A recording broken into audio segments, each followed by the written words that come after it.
Soul Night Live number 39. Tonight, my guest is Trey Gunn. Hello. Hey, Trey. Well, thank you so much for dropping by. Wanted to catch up with you. It seems like you've been out of the limelight a bit lately, so we're kind of wondering what you've been up to. And how have you been spending your days lately? That is probably true. I am out of the limelight. I guess I'm online all the time. Does that count? Well, yeah, I guess your own limelight. Yeah. What's funny right now is, I have a lot of things that I do that are less than we're in addition to performing, but now obviously we're not performing, so I'm just doing those things. I run a coaching firm where I coach musicians in the creative process, and then I'm running a record label, and that's a lot of stuff. And also managing probably for the last year or two, I've been doing a lot of composing and writing, and I'm working on. The quarantine actually kind of interrupted that process for me. In a way, it made more space, but that I thought I would do. I would approach this record I'm working on that I'm composing. I'll tell you about in a second. But actually, what happened was there was so much space that I ended up doing a couple of improvised records, Punked and Firma, which I think I put out in May. And that was really great. It actually was just 2 nights of improv, but it was so much. I recorded so much that it took like 2 months to figure out what to use and what not to use. So that was going on. I'm in the middle of a big long-term project, this composing project, where I've set myself the challenge of writing a bunch of songs not even the right word, pieces of music with a particular kind of constraint to my instrument that's been really challenging. And the constraint for myself is completely composed music, no improv at all, which is rather unusual for me because I'm quite an improviser. And the only instrument I'm using is my Warr guitar, which is the tapped guitar.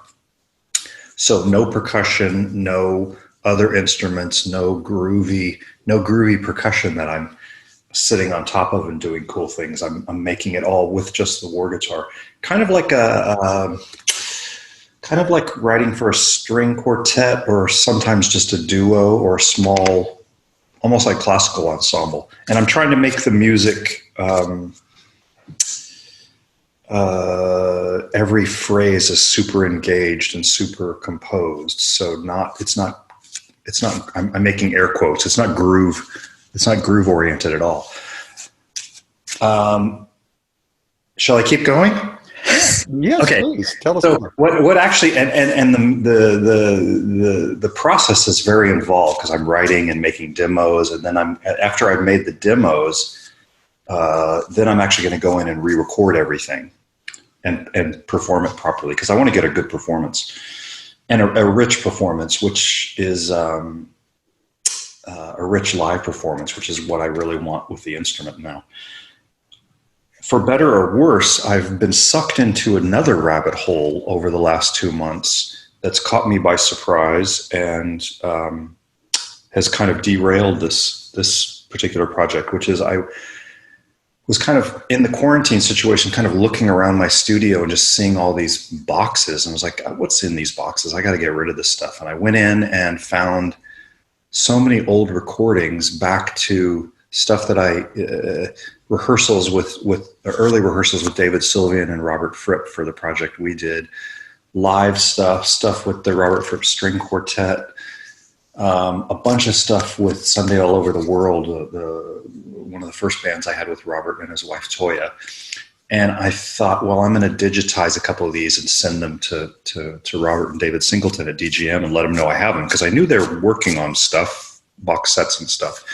So I started going down that path, and then I found 3 more boxes of tapes that go back to, for me, like about 1978. And I was like, wow. I can digitize these and actually clean them up and make them sound good. And so that's what I've been that's what I've been on. And I did it for a couple of weeks. And I was like, I got to get back to my record. I got to get back to writing. This is driving me crazy. And then another weekend, I was like, the only way out of this is through the rabbit hole. So I bought a DAT machine. I kind of souped up a lot of this stuff was recorded on 4-track cassette back to like 78. And so I've been digitizing those things and even baking cassettes in the oven. Oh, wow. You know about baking tapes from... I didn't realize you could do it with a cassette. How long do you put it in there and what temperature? Pioneering the concept. You can. And it's a pain in the butt because what I did was I bought a food dehydrator. That's supposed to be the best thing to do it because you can regulate the temperature exactly to 130 degrees. Oh, okay. What you have to do with the cassettes is, and what I thought was interesting was that I went through all the cassettes and I found 8 that wouldn't play. And they were all Ampex tape. And I was like, man, Ampex makes great tape. What's going on? And I found out that between like 76 and 1980, their formula was something weird. And now the tapes get gummy. So what you have to do is you have to open up the cassettes, carefully pull the tape out on the tiny little reels, lay them on tin foil, put them in the dehydrator. I do it for like 4 or 5 hours and let them cool overnight. Then you have to take them out and put them in a new cartridge because usually the cartridge is messed up. Carefully put it in, thread the tape through the stupid little plastic thing, screw the thing back on, go downstairs and very quickly digitize it. So that's what I'm doing right now. And it's really fascinating. It's caught me off guard because I didn't think it would be interesting. But it's very interesting. Some of the music is terrible. Some of it's really good. You can see, I mean, all the way back to the first recording I made with a friend of mine, a drummer friend of mine in 78 on the first Porta Studio, first 4-track cassette. What was that like? Would you say musically? It's interesting because when I scan, like I'm up to like 52 tapes that I've dubbed now, and there's probably another 50 or 60. So there's a lot of variety, and it goes from like 68 up through, well, after I met Robert, but I'm not doing any of that stuff. I'm just doing like maybe 7 or 8 years of stuff. There's stuff where you can tell I'm just trying out things. I'm trying out Talking Heads. I'm trying out Crimson. I'm trying out Psychedelic Furs. I'm trying out Teardrops Explode. I'm trying out Philip Glass. I like trying out all this stuff. And then there's other pieces that I really don't know what was going on. There's some strange thing or strange chord changes. But the most fascinating thing for me is the arrangements are so complicated. And I didn't have click tracks. Well, sometimes you could hear a metronome in the background. There wasn't MIDI. There weren't computers. You couldn't do any editing. Sure. And because it was a 4-track, I would record 3 tracks, bounce them down to 1, and then I could record 3 more. So that was it. So you had to make a plan about the whole arrangement before you even begin. Sure. And I thought, wow, I must have had, I don't know what I did. Was I using scores? I weren't using scores. Was I using maps? What was going on? And then as I've gone through these tapes, I found massive amounts of demos that I would demo the whole song maybe 6 times, or we would. And they weren't rough demos. They were like fully fleshed out. Like I would never do that nowadays. I would do something rough and try not to lose the vibe and wait till the right, Nowadays you can record, your demo is the record basically. Sure. But there would be like 6 demos and each one would take some of the ideas or take the form a little further until finally we're to the second to last one and now we record it. So that was fascinating. That was really fascinating and made me think about, that produces a certain kind of music as opposed to how when you work with computers, you get another kind of thing, or when you're working with a live band, you get a different kind of thing. And that's really interesting. So I'm stuck in this rabbit hole until I get out of that, and then I'll get back to writing new music. Well, that's a cool place to be, though, kind of in a rabbit hole with your past, Yeah. things that you might not. I'm guessing that some of the things surprised you that you're like, I don't even remember doing this. No, yeah, absolutely. Some things I remember the music, but I don't remember doing it, and other things I don't even know where it came from or if it's even me. I'm sometimes a little confused. But there are categories of like, oh, this is with this band, or I was working with this band, but it's more the stuff that just we're experimenting, and you just try something. And it's fascinating. I'm hoping that I'll get through this and then I won't need to listen to it. First of all, I got to get rid of all these boxes of tapes. Sure.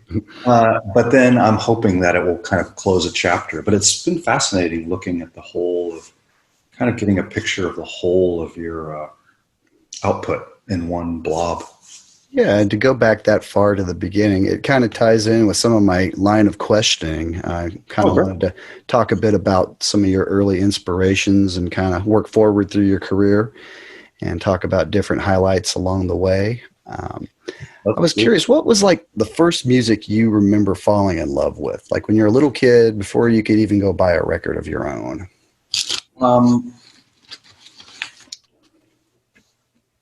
I suppose, there was actually kind of two, now I think about it, there were kind of two threads. One was when I was a kid, we used to listen to, my dad had a reel-to-reel, and we would listen to kind of pop music of the time, which would have been early 60s, but also classical music. I mean, I can remember, of course, a lot of kids can remember Peter and the Wolf, but Dvorak's New World Symphony, early classical stuff. And then at the same time, my grandfather used to sing. My grandfather on my mother's side of the family, he's really the only musician in the family, and he used to sing old country, western, and folk songs around, and we would listen to Hank Williams records. So, that's prior to thinking about instruments and playing instruments, really. Yeah. So what was your inspiration once you did get into instruments? What did you start with, and how old were you? Piano. I played piano when I was like 6. When you studied, at the time you studied classical piano, and I did that, and I loved it. I would just play and play and play. Until I was like 12 or 13 and then grooving on the Beatles. I probably played piano for about 6 years, and then I got into the Beatles, and then acoustic guitar, and then rock music and electric bass, and then it started to go off the deep end. Yeah, well, who was like your first electric bass inspiration, or handful of them? Okay, so check this out. Okay. The first record I ever got was a vinyl that I won from a radio call-in, was a Bread song. Okay. Sappy song. Yeah. Lots of major seventh chords. Exactly. That's the one I'm talking about. Right. Yeah. The little trills on them. The first vinyl, 12-inch vinyl I bought was Inagata Davida by Iron Butterfly. Oh, very cool. And the next one was Bad Company 1.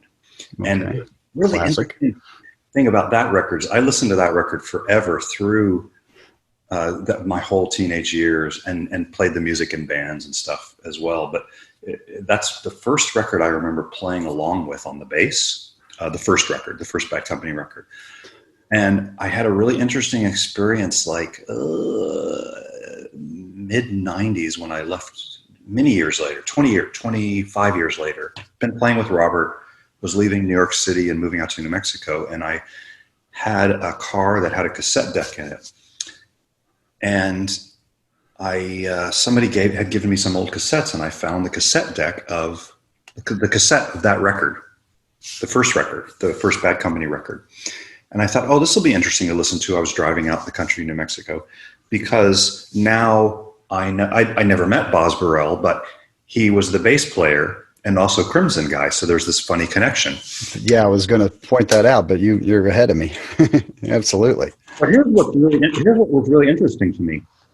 I'm just, let's see, this would have been like, I just started working with Crimson, just barely. And I was very, I wouldn't say I was uptight about my playing, but I just wanted to be the best I could possibly be, right? To just rise to the level and then go even beyond. So I was very sensitive to my playing and my timing. I had already made the record with David Sylvian and Robert, and played with Jerry, who was one of my heroes, Jerry Marotta. And I really was kind of constantly checking in with Jerry about the groove and how my feel is and how's my timing. And so I was very interested in improving my playing. When I put in the Bad Company record and listened to Boz play, I was like, holy shit. He's late on the beat. I'm making air quotes because, of course, that's a judgment, and it's a technical judgment. It's not an artistic judgment. But I was like, he's late on the beat, just like me. He's playing just like I play, and I was trying to figure out how to improve that part of my playing. And I thought, holy shit, this is the record I learned to play bass on, and I have that feel. And it's not late bad, but it's lazy. It's soft, wider downbeat. And of course, we used to joke with the double trio Crimson with Bill and Tony and Pat and I that we had Crimson used to have one of the widest downbeats in the world, but with the 6-piece, we now have the widest downbeat of any band in the world. When everybody hits on the downbeat, everybody's a little bit different. Adrian's a little ahead, Trey's behind, Pat's in the middle, Bill's whatever, And so that was an interesting connection with that record. And I can still play like that, but I've tweaked my playing where I can kind of move to tight or Bad Company style now. More options now then. Exactly. Yeah. That's all you want is options, Yeah, really. And rhythmically there are so many. And I think a lot of people, you just kind of grow up putting it where it feels good. And exactly. And it'd be nice if somebody early on said, hey, look, you got some options here. Let's talk about 1E and a 2E and a 3E and a 4E. You can get in any of those spots, Right. And be aware of what each one of them is. Opens up a whole world. Well, and it's trickier nowadays that we can measure the stuff microscopically. Right. I really go back to our drummer buddy Bill Rieflin, who's no longer with us, who was a Crimson guy. And what Bill used to say was, good timing is when people play together. End of story. It doesn't have anything to do with the grid or being in front of the beat or behind the beat or slowing down. It's that they play together. So it's really about everybody's relationship to each other in the time. And of course, if the drummer's doing a grid thing, then now it's asking all the rest of us to do a grid thing. But that's only one way, And then also, to be super technical, there's the big grid, there's the medium grid, and there's the micro grid. You don't have to use all of those. You can just use the big grid, and everything in between can float about, which is probably more my favorite. That's more of a kind of a funk feel where the one is solid and everything else is somewhere else in between.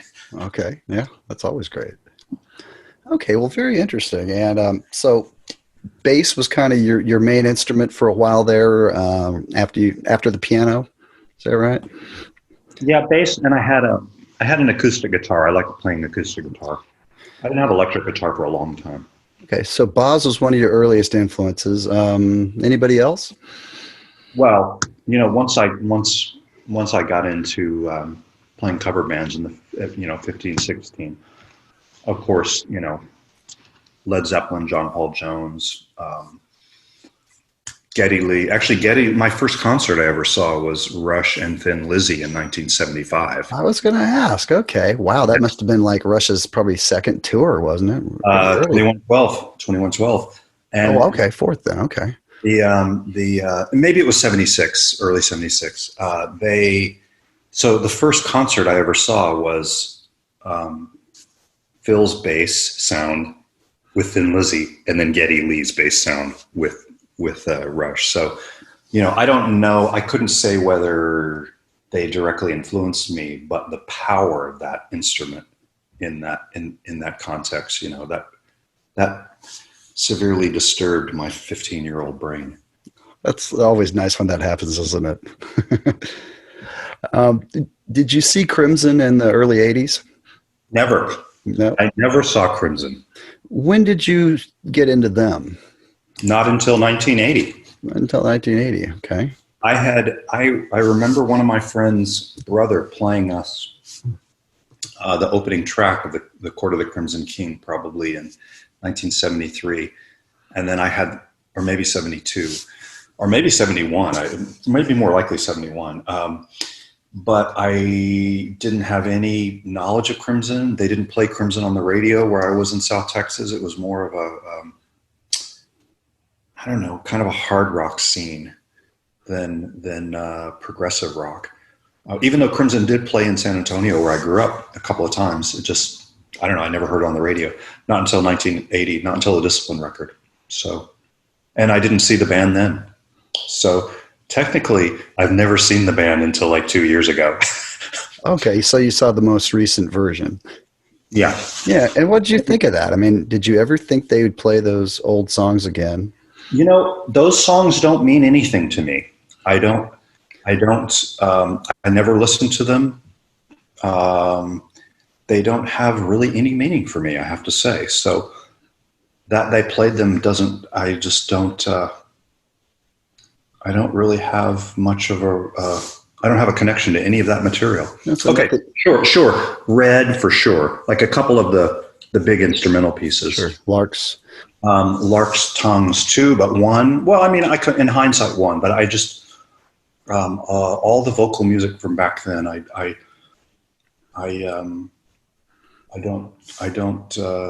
feel like I missed it.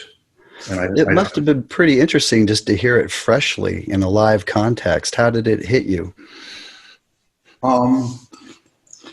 I didn't know the music. To me, it was like feeling nostalgic about something that I wasn't there for.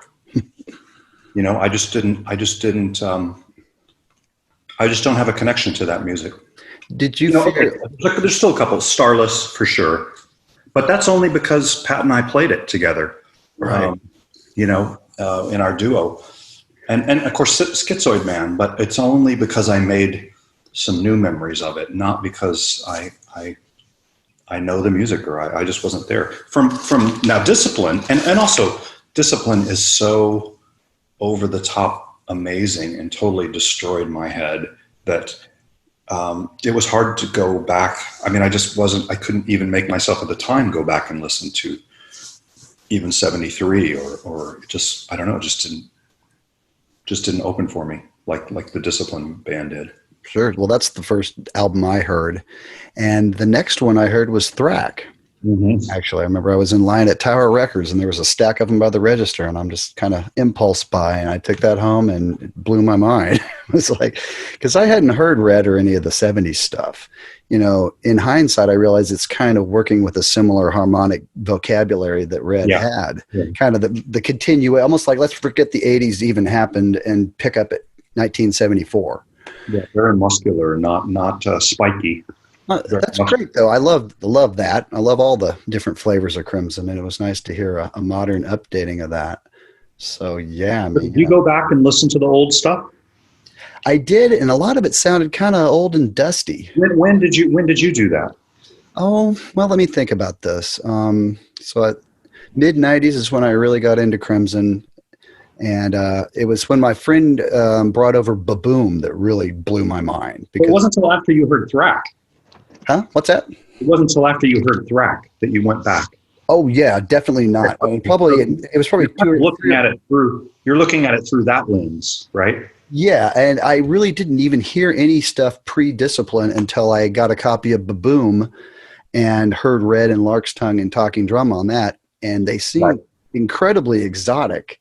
Well, and Tony's bass sound on Red on the Boom is just ridiculous. That is the definitive Red as far as I'm concerned. Yeah. I mean, also Lark's Tongue, his bass playing on Lark's Tongue, on Lark's 2 is just amazing on that particular record. I mean, I have to admit, when I heard the studio versions of them from the 70s, they seemed a little quaint in comparison. They weren't quite as muscular or as crisp. in hindsight, they're still way ahead of their time, but after hearing the 90s stuff and then working backwards, it all seemed a little it's similar. It's even similar. Maybe this is sacrilege to say, but I feel like that a little bit with Hendrix. Like, I can listen to Hendrix on the surface and not quite get it, but if I really sit in the whole bathtub of him, and really hear all the notes on a good stereo, it's an utterly amazing experience. But you have to I have to let the spell of the time kind of cast over me. If I don't let it in, it's just, I've heard Hendrix a million times on the radio. It's kind of flat to me. I know how you feel. Yeah, it's almost like you got to take in a whole album at least in a sitting and kind of let it just kind of suck you in. Otherwise, you just feel like you're hearing the same 15 hits that you've heard a million times in the past years, so he's definitely an album artist, because those albums were very, very artistic and so many different flavors and textures. Painting a big picture across the whole record too. Oh, yeah, absolutely. Yeah. Electric Ladyland, that's one heck of a wide swath of musical inspiration. There's so much, and Axis Bold as Love, that's actually my favorite one. Yeah, me too. And I digress though, but love Hendrix though. So how did you make the transition from bass to Warr guitar? Did you get a Chapman Stick first? I did. Okay. I did. The story is, I think it's a little interesting, personally. Okay, yeah, please. My first interest in the Chapman Stick was the tuning. I had enough of the guitar. I had gotten into electric guitar, and I've been playing electric guitar for, I don't know, 6, 7, 8 years, and I had felt kind of trapped by the instrument. I felt like there was this blues vibe that was always in there. Right. And it just didn't convince, I wasn't convincing myself when I was doing that. And it just felt like it was in my hands. And suddenly I had a realization or a thought that I wonder if it's the tuning. I wonder if the tuning has this thing in it. And then I'd heard of the Chapman Stick, and I was like, hey, that thing's tuned in fifths. I wonder about that. And that was my first interest. I thought, and that just kind of a hunch. And I was leaving Oregon and moving to New York City at the time, and going to drive through LA and then down to visit my parents in Texas and go up to New York. And when I went through LA, I was planning on buying a stick. And I even went to Emmett's house, saw one. He couldn't sell me one. He had to send me to a dealer. So he sent me to a dealer, and they had one. And I was kind of like, this is feeling all complicated. I don't know. I'm not ready to do it. I'm going to wait. And then like 6 months later, I went on a guitarcraft course with Robert, and he showed us his tuning in fifths on the guitar. And what year would you say that was? 86. 86. Okay. 86. And then I knew, it just, as soon as I heard it, I was like, oh, I was right. It's the tuning, and it's the wrong tuning for me, and here's the right tuning. And I put it on. I was like, oh, now I can't get any of that blues vibe. It just is absolutely doesn't, you can fake it. You can do it in the tuning, but it doesn't do it like in the regular guitar tuning. Sure. And so I lost my interest in the stick for a couple of years. And, but I was playing bass and guitar, and I totally committed to the fifth tuning. I put it on my bass. I immediately put it on all my instruments and thought, if I want to be good at this, I'm going to need to not touch the old tuning at all. I need to just jump right in. Now, was this tuning inspired by Robert and his course at all? Yeah. Well, he had the idea for it at some point, not far, like maybe a year before the course. And then, and I don't really like speaking for Robert because I'll probably get it wrong, but he had the idea of it, wasn't sure what it was for. And then when he began the guitarcraft courses, he realized that's what it was for. So he had everybody put that tuning on when you showed up. And it was very new for him at the time. In fact, I believe the first session he ever played with the tuning was David Sylvian's Gone to Earth record. Oh, yeah, great. And he didn't know the tuning very well at all. He just did the same thing. It's like, if I'm going to do this, I'm just going to put it on and go. So then it was a couple of years later that I got back interested in the stick again, and Robert had one, and he lent me his. And I borrowed it for like a week. Well, the first day I picked it up, I was like, oh, I get it now. This is the instrument I should be playing. Guitar, everything I've been trying to do on the guitar, on the bass, on the piano, percussion stuff, it was not the right instrument. Now this is the instrument that I can do everything. And the first day was absolute just joy and bliss. And then the second day, I was like, shit, this thing is hard to play. And I suddenly realized what I needed to do in order to be as good as anybody else on their instrument. And it was very daunting. And then I set to work on it. So, yeah. And then I played the stick for a couple of years, and then switched, met Mark Warr, and he built me an instrument that I still have. Yeah. Well, I'm curious, can you explain for our uninitiated viewers how the stick is tuned, and the fact that there's a big fat string in the middle and then they get smaller as they go to the edges? It seems counterintuitive. So I'm curious. Yeah, so the idea of the instrument I was going to say it's purely tapped instrument. That is not true. We do a touch instrument. You don't use a pick. You don't finger pick it. No, but you can, and I do sometimes finger. I do kind of do chords, but you don't milk the string with the right hand. It's all tapped on the fretboard like a piano. And the stick and my Warr guitar and my buddy Marcus's touch guitars, there's different versions of the strings, but the traditional string is that it's two instruments kind of wrapped together onto one neck. There's a group of 5 bass strings, and then there's a group of 5 guitar strings. And there's other configurations with 6 strings and 6 and 5 and 6 and da-da-da. But basically, you have a bass side and I have a guitar side, and your left hand reaches around from one side and plays the bass strings, and your right hand reaches from the other side and plays the guitar side. So the way the strings are configured is that they're in a mirror, and the lowest strings on both sides are in the middle. So the fat bass string is in the middle next to the lowest guitar string, and then they go outwards like that. Did that take a lot of getting used to? Not really. Not really. The instrument is so foreign that you're already in a weird territory that it's just like, well, here's where the notes are. So you can't do anything that you knew how to do before anyway. So what difference does it make? Sure. And how long did you play that before you got together with Mark and did the Warr guitar? So the stick was, I made a couple of solo records, the David Sylvian, Robert Fripp stuff, the Robert Fripp String Quartet, and then up through the recording of the Thrak record, I was still playing the stick. When we went out to tour the Thrak record, in that interim between making of the record and the touring, that's when I met Mark, and Mark started building me Warr guitars. And then I played Warr guitars since then. So, and you have fretted and fretless versions as well, am I right? Yeah, so the fretless is a crazy, weird, freaky thing that Mark didn't even set out to do that. He set out to make a Cine hollow body one with an F hole. And he's like, should I make you one of those? And I was like, oh, okay, sure. He said, it's a little weird because it's going to have only piezo pickups, no magnetics, and nylon strings. And I said, okay, cool. He said, it's kind of experimental. And, we could even do a fretless one.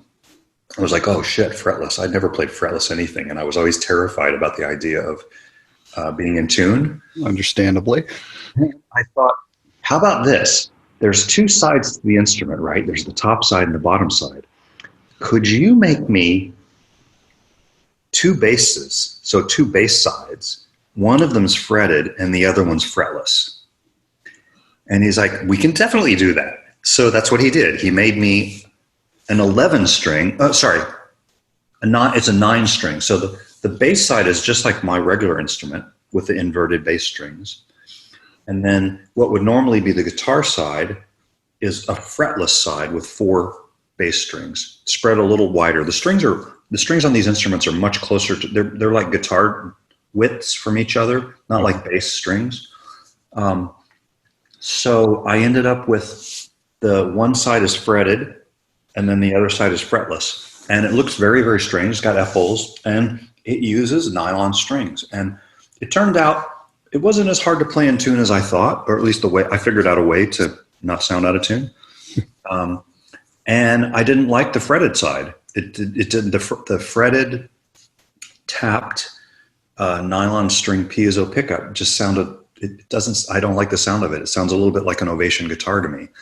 But the fretless side plucked with these, 128 gauge nylon bass strings with the piezo sounds amazing. It sounds like a big old raspy, upright, weird thing. And I use that a lot on the last Crimson record I was on, the Power of Believe record. Yeah, I was going to say, I was watching the show, I guess, 2003 now. Gosh, has it been that long? Yep. And it looked like you had it like on a table kind of surface where you could like take the other one off that's fretted and go play this kind of. Yeah. Yeah. What was the logic behind all that? Okay, so that takes us to the next level. So I played the fretless a lot on the Power to Believe record. I found a way to get a fat sound, and we kind of a crunchy, distorted sound. And so now it's time to go out and tour that music. And I'm trying to figure out, like, what do I do? Because I overdubbed some top parts on the fretted one, on my other regular metal string one. And there were some times where I wanted to be able to switch very quickly between them. And I thought, man, what am I going to do? So I figured out a way to take a keyboard stand and put the regular Warr guitar that I normally play, laying it horizontally there, and then I could wear the fretless. So I could go back and forth and play them even at the same time. And that evolved into, it was a very similar experience with like my experience with the tuning, and also my experience with the stick in the first place. Was there's something about having the instrument horizontal here that's really, really cool. It's very hard to play. I was having a challenge. It was very challenging for me, but I was kind of getting it. And I thought, there's something here, and I wonder what it would be like if that was your instrument. Fast forwarding a bit, now that is pretty much how I play all the time. I play with the instrument on my lap, and I came to that in a more serious way because the way you hold these instruments, the stick and the touch guitar and the Warr guitar, it's really awful for your wrist. It's so bad for your wrist. And at a certain point, I realized that, man, how am I going to do this for the next 20 years? My wrists are killing me and my elbows are killing me. And I feel like there's something in this horizontal thing. So I started to experiment with that and with Mark. And when I kind of took it for like a couple of months and played it just horizontally, and it sounded terrible. Actually, I mean, there were cool things. I figured out cool things that I could do. Some things were easier, but the dynamics were all over the place. It sounded like I was in kindergarten again. Like notes were jumping out too loud and other notes were too quiet. And I was like, man, Mark, I feel like the instrument has more dynamic range here. And he's like, that doesn't make any sense. How can that be? Let's do an experiment. Let's, this and that. And then what we discovered was that, or what I came to believe is that holding the instrument horizontally, you're playing it like a piano and your wrists are absolutely straight and smooth. But when you pick up the instrument and reach your hands around it, your wrists are bent at like 90-degree angles. And forgive me if I'm getting too technical here, but it's part of the story. No, it's great. Keep going. The way you normally play it, holding it, at least for me, there's no dynamic range. You're just hitting buttons. I'm exaggerating a little bit. Of course, I can play louder and softer, but basically what I think has happened is that all the tendons going through the wrist are being compressed at the angle that the wrist is, and you don't have the same kind of dynamic range as when the hands are resting in front of you like on the piano.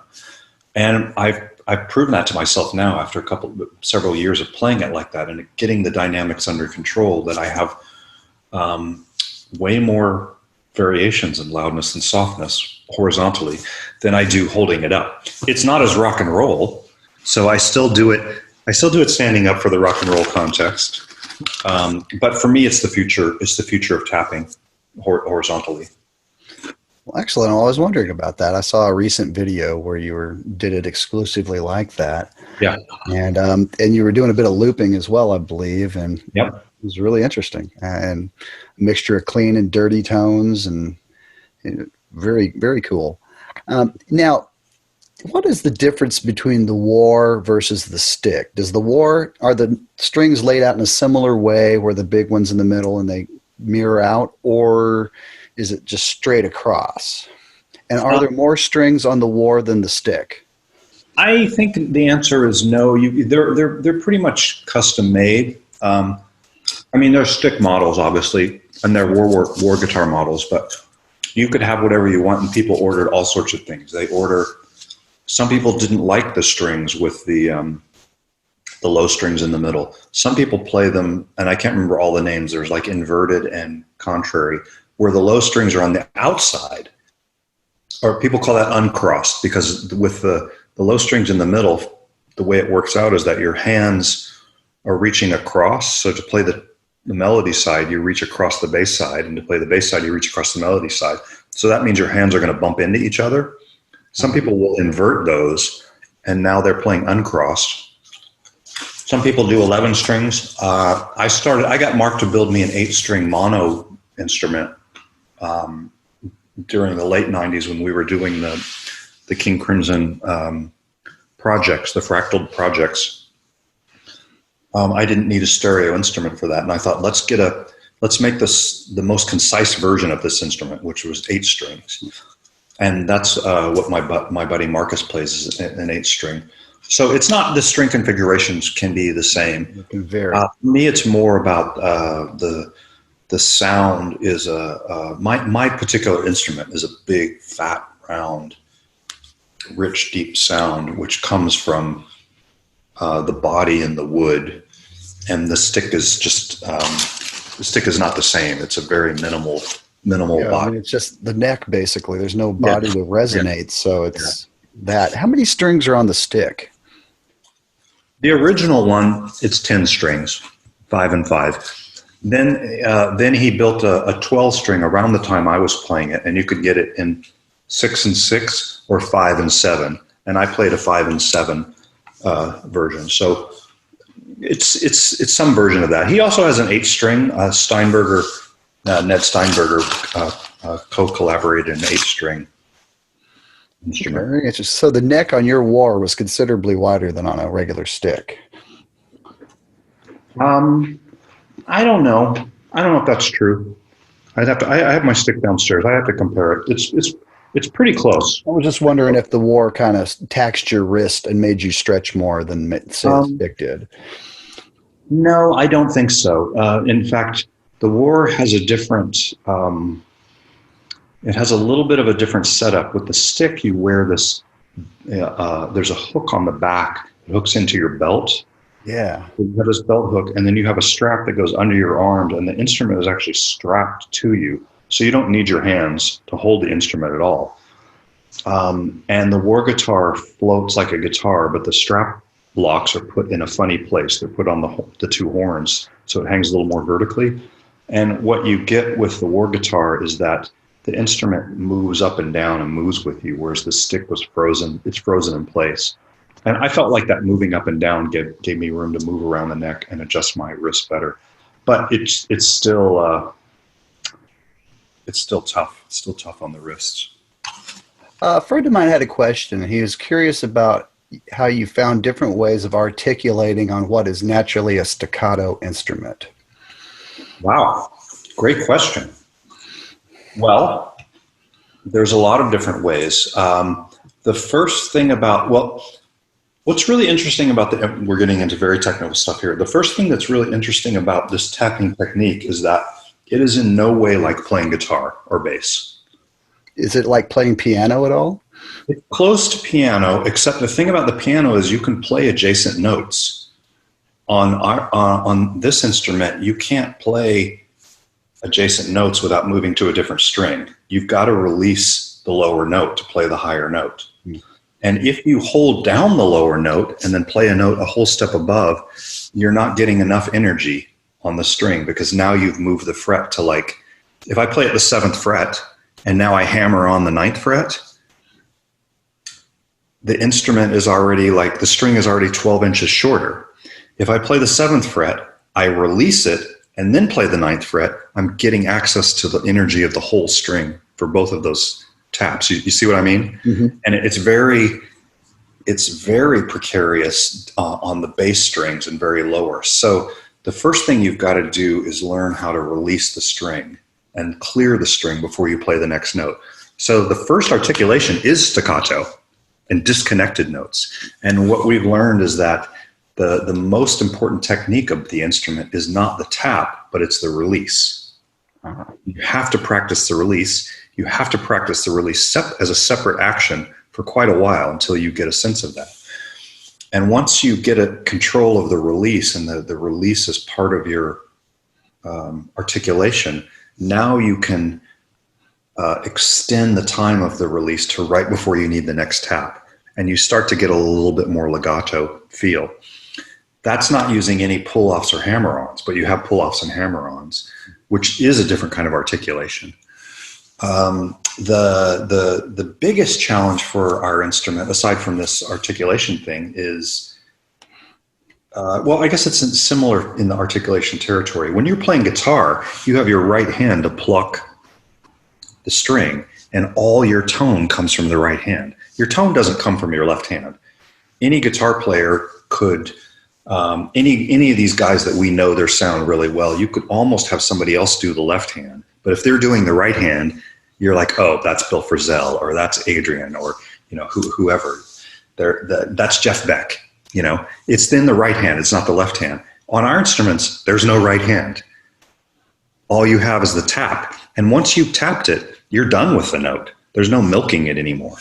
So that's a particular challenge that goes with the instrument. Can you kind of shake it like you would a guitar? Yeah, you can. You can if you've got compression and you're driving and the thing's going to sustain. And my instrument does sustain a lot, but it's somehow different when you're milking it. Especially if you're milking like Adrian or certainly Adrian, but also like Stevie or Ron or Jeff Beck. They're milking with the right hand. And of course Beck will even hit the note and then he'll use his thumb or whatever to get it more, or even play with the volume control. I don't want to say that the vent is that your control of the note is over after you hit it. No, but most of it is when you hit it and then when you let it go. So there's a little bit of I want to say it's like a circus arts psychological trickery going on to make things sound smoother than they are by how you let go of the notes and how you run the dynamics of a phrase. That's really where I'm at now, is like shaping the phrase dynamically like a violinist is where you create the illusion of more legato than you can get on guitar by leaving your fingers down or pulling off or reattacking just at the right moment with the right hand. Whoa, that's a very technical question. Oh, okay. Well, that's fascinating. And what kind of amplification are you running through? Are you kind of running through a bass rig and a guitar rig to get that full spectrum, or do you go through the PA or what? No, I don't use amps at all. All direct. Well, you know what? I take that back. Sometimes when I've been recording, when the situation allowed for it, we would mic amps. And some of my best sounds have been, some of my really classically great sounds were like the bass, a DI mixed with, the Ampeg, an SVT, one of those giant monster cabinets mic'd up. Sure. But nowadays, I've just gone completely digital, and I'm so happy. And I run a program called Gig Performer that lets me build custom routings of any of my plugins And it lets me change sounds and make all my crazy sounds and change them on the fly and have them be equal to anything I can do in the studio.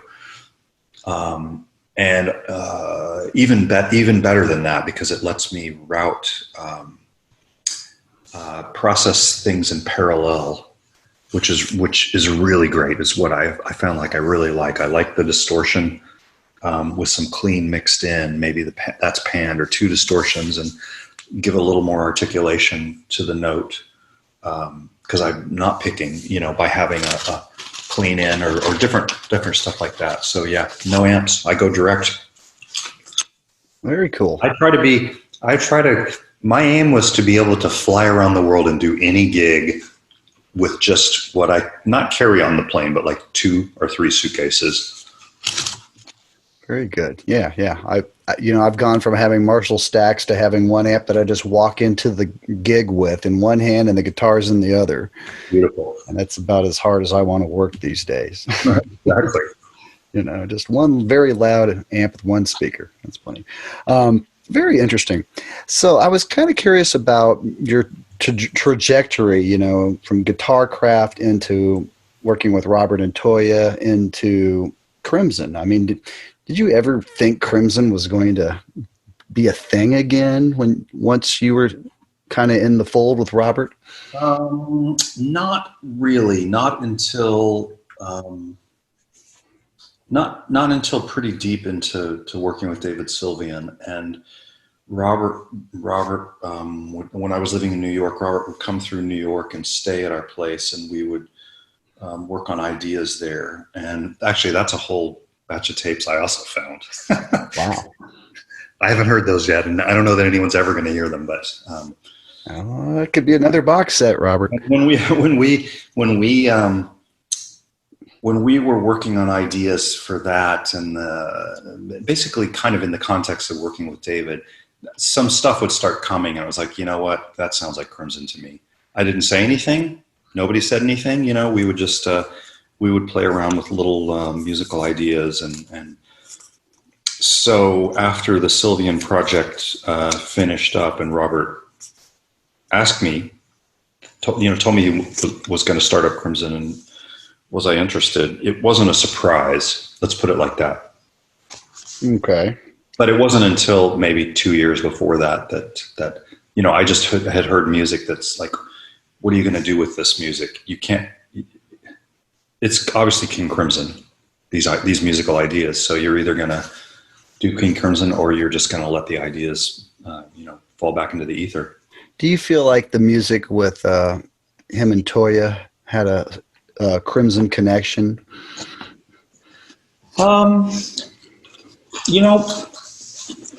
I might have thought that until I might have thought that for many years, but going back and listening to some of it in this last few months, I would say no.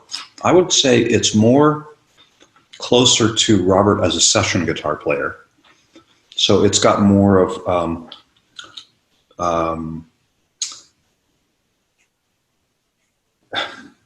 Scary Monsters or Eno, or it's got more of those flavors than actual Crimson to me. There were a couple of things where, it wasn't him as much as like when the drummer and we play this heavy 5 groove and move in these certain chord changes. Okay, now now it started to sound like Crimson. But then Robert would do like his crazy flailing banjo solos, which sounded more like Scary Monsters. Right. And Toyah was singing, so it didn't. I think for me, it's a different thread. Very interesting. And how much time was there between Sunday and Thrak? So Sunday led into the Robert Fripp String Quintet with Robert and I and the California Guitar Trio. Awesome. Couple of tours in Japan and Italy, and then how would you describe that music? That was getting very close to. It's closer to classical chamber music. Some of it, for sure, in terms of you have 5 guys, no drummers, no click tracks, no nothing. It's just 5 guys playing together, and we kind of had to treat it like a string quintet, like a people would cue things and the tempos were counted in or cued, or you had to focus like a string quartet, not like a rock band. Even though some of the things kind of had more rockier vibe. I mean, we even played Bach pieces as well, which kind of helped give it that vibe. So it was kind of that electronic chamber ensemble vibe. Although funny enough, that's how some of the people I know I had some friends come down and relatives come down to the first double trio Crimson shows in Argentina. We played 18 shows down there, and that's where the band kind of sung in its beginning. And some people I knew who came and heard us there who were not fans and weren't even rock fans, that's what they heard it as, was a big electronic chamber orchestra. So the string quartet was a little bit like that. Music, of course, wasn't, but yeah. Okay. And the California Trio, was that when they first got together, or were they a thing before that? They were already a thing for a few years. Yeah. And in fact, half of our material, or maybe a third of our material, was stuff from their records. And then all that led into, well, not the trio, but the next thing was Robert was calling me and saying, he's got a project with David Sylvian, and did I want to come to London and be a part of it? And I was like, tell me when, I'll be there. And what album came from that? So that's the Sylvian Fripp record called The First Day, which what was really cool about that project was that, and David was so open to me, it was kind of astounding. We did a couple of tours in Italy and Japan, and then somewhere else, I think, maybe 2 Italian tours, I'm not sure now, just as a trio. So we were basically kind of I'm making air quotes again, kind of an ambient music trio with David Sylvian as our singer. And so it was this very open, improvised, spacious sound with no percussion at all. And not a lot of, there were some tunes, but basically there was a lot of improvisation with these big soundscapes, and then David would come in singing every once in a while. And then when we went into the studio to make the record, David wanted to flesh out the song. There were a little bit more songs. There were more songs in the can, and we wanted to bring a drummer in. So we kind of recorded the record more as a traditional rock band with Jerry Murata on drums. Oh, neat. And then that led to The First Day, and then that tour was when we met Pat Mastelotto, auditioned for the live drumming, because Jerry wasn't going to do the live drumming. And so that's where we met Pat. And so the live band for that record was Pat, myself, Robert, David, and a guitar player, Michael Brook, who's a film composer and was a real-world music producer. Yeah. And how many shows did you do with that lineup? A lot, 3 months. Okay. Is there any live? Yeah, there's a live record. And so the live record from that's called Damaged, and it's amazing. It's one of my kind of, I think, in my top 3 records that I've played on. It was recorded at the Royal Albert Hall. We played there for 2 nights in London, and my experience of doing the shows was horrible. It sounded terrible. I could hardly hear the beat. It was so ambient in the room, and it was the last night of the tour. And when we heard the recording, I was like, oh my God, we actually were really great. So it's funny how that happens sometimes, isn't it? Yeah. I've learned to, not get too upset after a gig, just wait and listen later and then kind of assess it. Yeah. Yeah. Sometimes. And then, within 8 months of the end of that, we were already into Crimson World.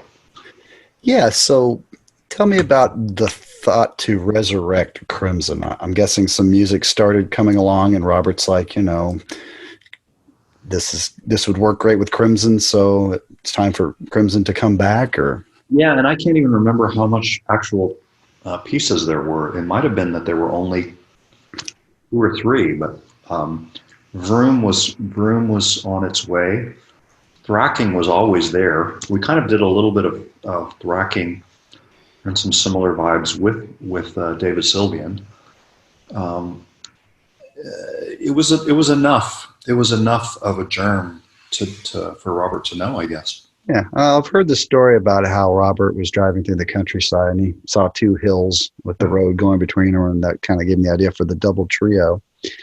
Um, had you met many of those guys before? None of them. None of them. So what was it like the first time you all got together and played some stuff? That was terrifying. Yeah. Tell me more. We our first rehearsal was we flew to Bill's house, and in fact, I stayed in Bill's house. Very cool. And we rehearsed in his little space. Adrian wasn't there. Adrian couldn't make it, so it was Tony and Pat and Robert and Bill and I. And suddenly I'm at Bill Bruford's house. Okay, sure, I've been working with Robert forever, but I don't know. It was a whole other thing, and Tony and, and Pat wasn't sure whether he should even be there or that Bill would even want him there, or Bill might decide, what are you doing here now? Yeah, I heard it took a little while for them to kind of find their roles. Would you say fair? And we played through some of the new ideas, and then we played some of the old ones. We played Red. We played around with, I think we tried to play around with Lark's Tongues, but none of those guys knew it. Okay. Nobody was prepared for it. Yeah, I'm curious about the older repertoire. In the end, you guys just did Lark's 2, Talking Drum, Schizoid Man, and Red. That's pre-discipline. Was there ever talk of any other pieces being done that just didn't make it? We did. Oh, did you say Talking Drum already? Yeah. Yeah, because that's on the Baboom. We didn't play that for very long. I think we did Schizoid once or twice, and then Robert was like, not that great. Not really. I mean, I think there was a little bit of maybe an internal, external struggle with, if they had gotten together to make the Discipline record and had been hauling out all the old material, they never would have made the Discipline record. Sure. There's something about just saying, the past is gone, now we're going to start from scratch. And I'm very fond of that strategy. I didn't want to play any of the 80s music, actually. Oh. That was my vote. Or, that was my take on it. Like, why would we do that? There's no way it's going to be as good as it was in the 80s, so why even touch it? Let's just make something new.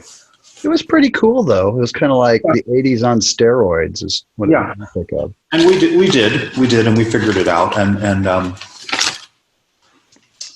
But there wasn't really talk of going back any further. Okay, and that didn't change once you became a 4-piece either. You might know better than me. I have to think about it. I don't think so. I think that lineup only did Red. And Red, and I don't even know if we did Lark's 2, because there was already so much Lark's. I don't think you did. I think it was just, and not even every night. Sometimes Red would happen, sometimes it wouldn't. I remember you writing a blog about it and talking about how it took you a while to kind of really nail it and play it the way you wanted to. I remember you're like, tonight I finally did it. You remember that? Yeah. I mean, that's kind of why I personally wanted to shy away from the 80s stuff, especially once it was a quartet, because there's just such a vibe, those 4 original guys, and I felt like we're just going to shadow that. And Tony's not here, and okay, I can do a lot of Tony stuff pretty well, but I don't want to do, and also by that point we had so much material. We had all the ConstrKction of Light material, we had all the Power to Believe material, and then improvs, and it wasn't about looking back, except for Red, and then man, I don't even know if we did Lark's 2. We might have done it. I don't think you did, and by the time you got to Power to Believe, you didn't even do Red. I'm pretty sure that was just on the ConstrKction of Light. The thing is, when you're putting together a show like that, you have, or at least with Crimson, you have certain vibes that you want to hit. You don't want to overhit those vibes, and you want to hit the right ones. So we kind of had that heavy Red Lark's Tongues vibe covered with a lot of material from the Power to Believe and Lark's 4, which is a monster that you can. Oh yeah, I gotta say, and I definitely want to talk about that era here in a minute. a little more about Thrak. How did they go about composing those pieces? Was it something where Robert came in and said, here's Vroom, or was it a collective kind of thing? There's a couple of different, I guess you would say a couple of different band strategies. Never was it that nobody ever wrote anybody else's parts, so nobody played a part. That everybody made their own parts. So when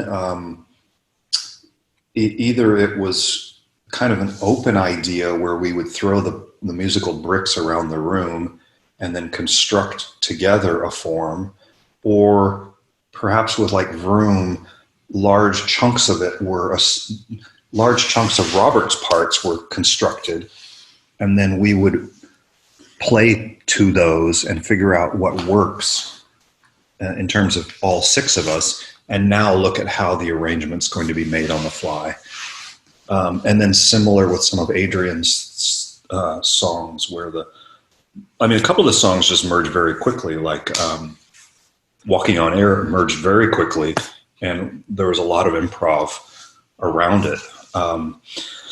But there were other tunes that basically you can come in with a form, but it's going to change as soon as you hand it over to the six guys. So there were varying degrees of constructed together and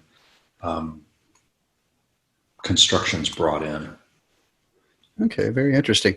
And how did you try to work your parts in there? I mean, were you thinking more like a guitarist or more like bass or a little of each, or? Well, it changed quite a bit, and eventually I kind of treated what seemed to work unless, it definitely did not work having two bass instruments, especially for how the way Tony plays and then how fat my bass sound is. My bass sound is actually fatter than his sound. So unless we constructed something that we played bass duos, like a duo line, like in Vroom Vroom, there's some lines where we're actually in harmony together, or Tony would move to a different part of his instrument and I would take the low end. But most of the time I kind of treated myself like a baritone alto instrument. So the guitarists were up high, then I was there in the middle range, and then there was Tony, and then we're all attacked by the drummers. Right. And sometimes I would float up high. In Walking on Air, I would float up high, or Sleepy Dream, I would be doing like wah-wah stabs and strange sound, like contributing kind of the color and unusual sounds around the edges.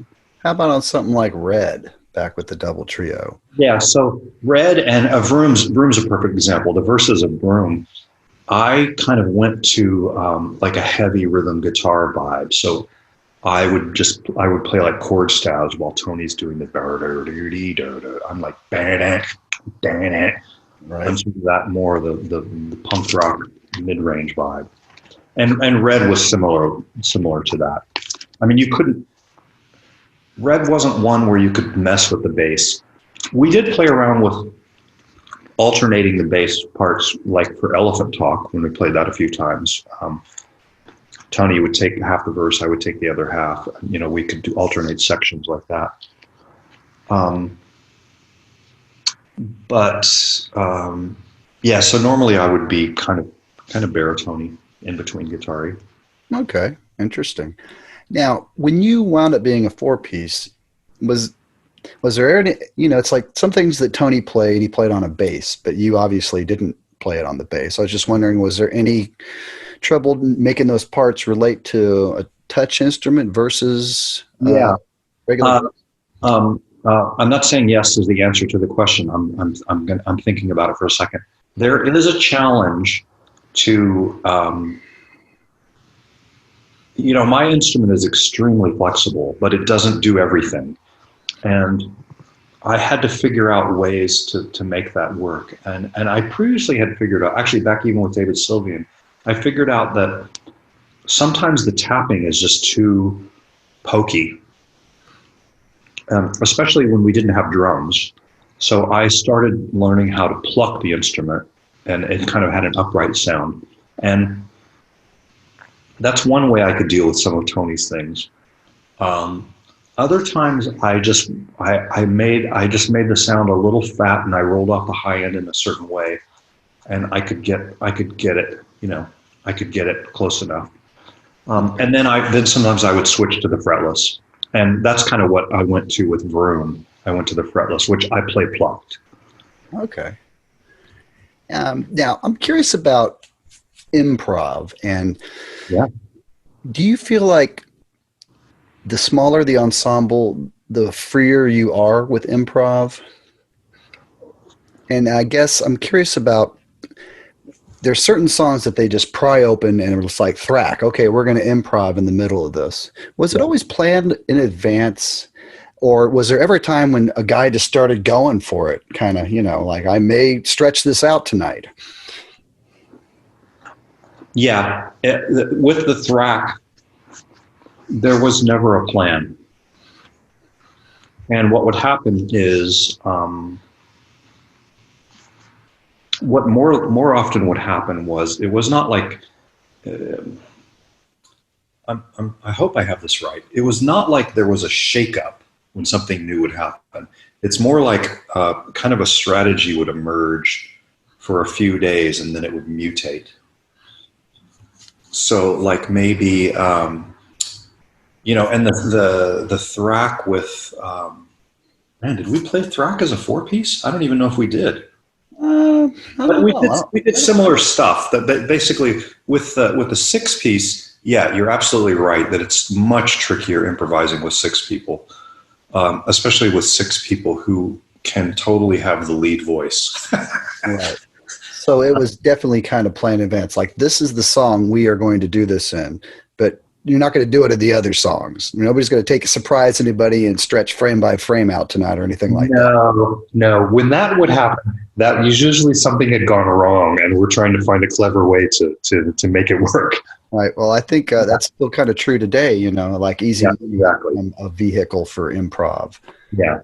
And I would, Thrak was. The tune Thrak was constructed in that way, with this in and out head that was played, and then the beginning was open-ended, and sometimes, usually Tony would sit out for quite a while, and I would take the bass there, and Robert would solo, and we'd do crazy weird stuff, and then Adrian would come in. Sometimes, I don't remember when Robert first got his fretless bass sound with his guitar synth, but sometimes he would just jump down into the low end. That used to happen with the when we moved into the Projekcts era, and maybe you're easing your way into talking about that. That became a whole other strategy. But with the Thrak, it was kind of like a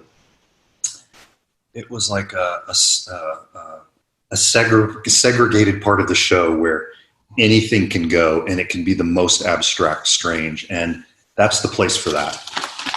When was the last time you listened to all of Thrak Attack?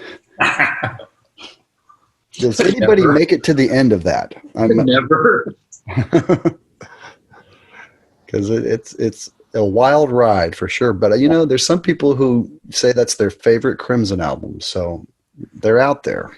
They're out there, and they are out there. They definitely are. Hold the candle steady while I shave the chicken's lip. Exactly. Who's going to forget that?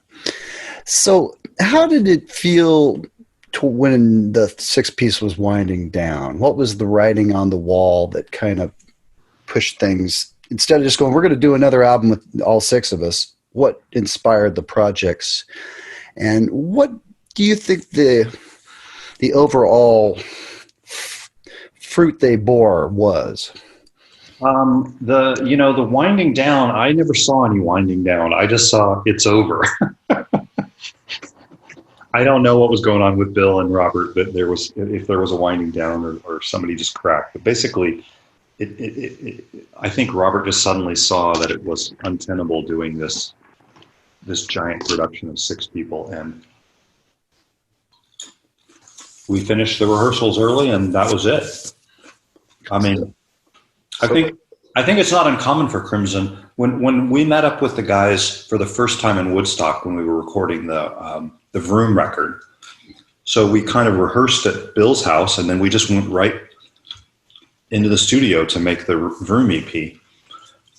When they showed up, I think it was Adrian and Bill were saying, well, it just feels like we started up again. In fact, I don't remember ever deciding that it was ending in the 80s. I think they just all went home and nobody ever called each other again.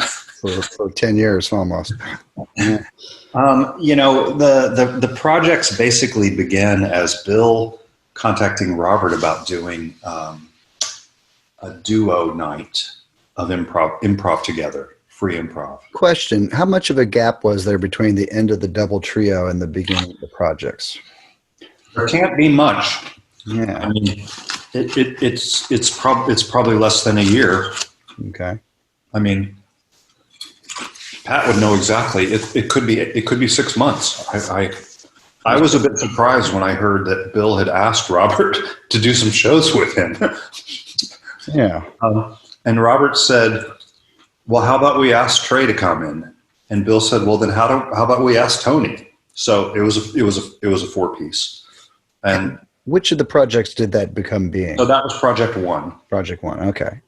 And we went to London and didn't rehearse and didn't discuss anything. We had a day of rehearsal just to check our gear was working, but we agreed that none of us would play with each other. And we played 4 nights, 2 sets a night.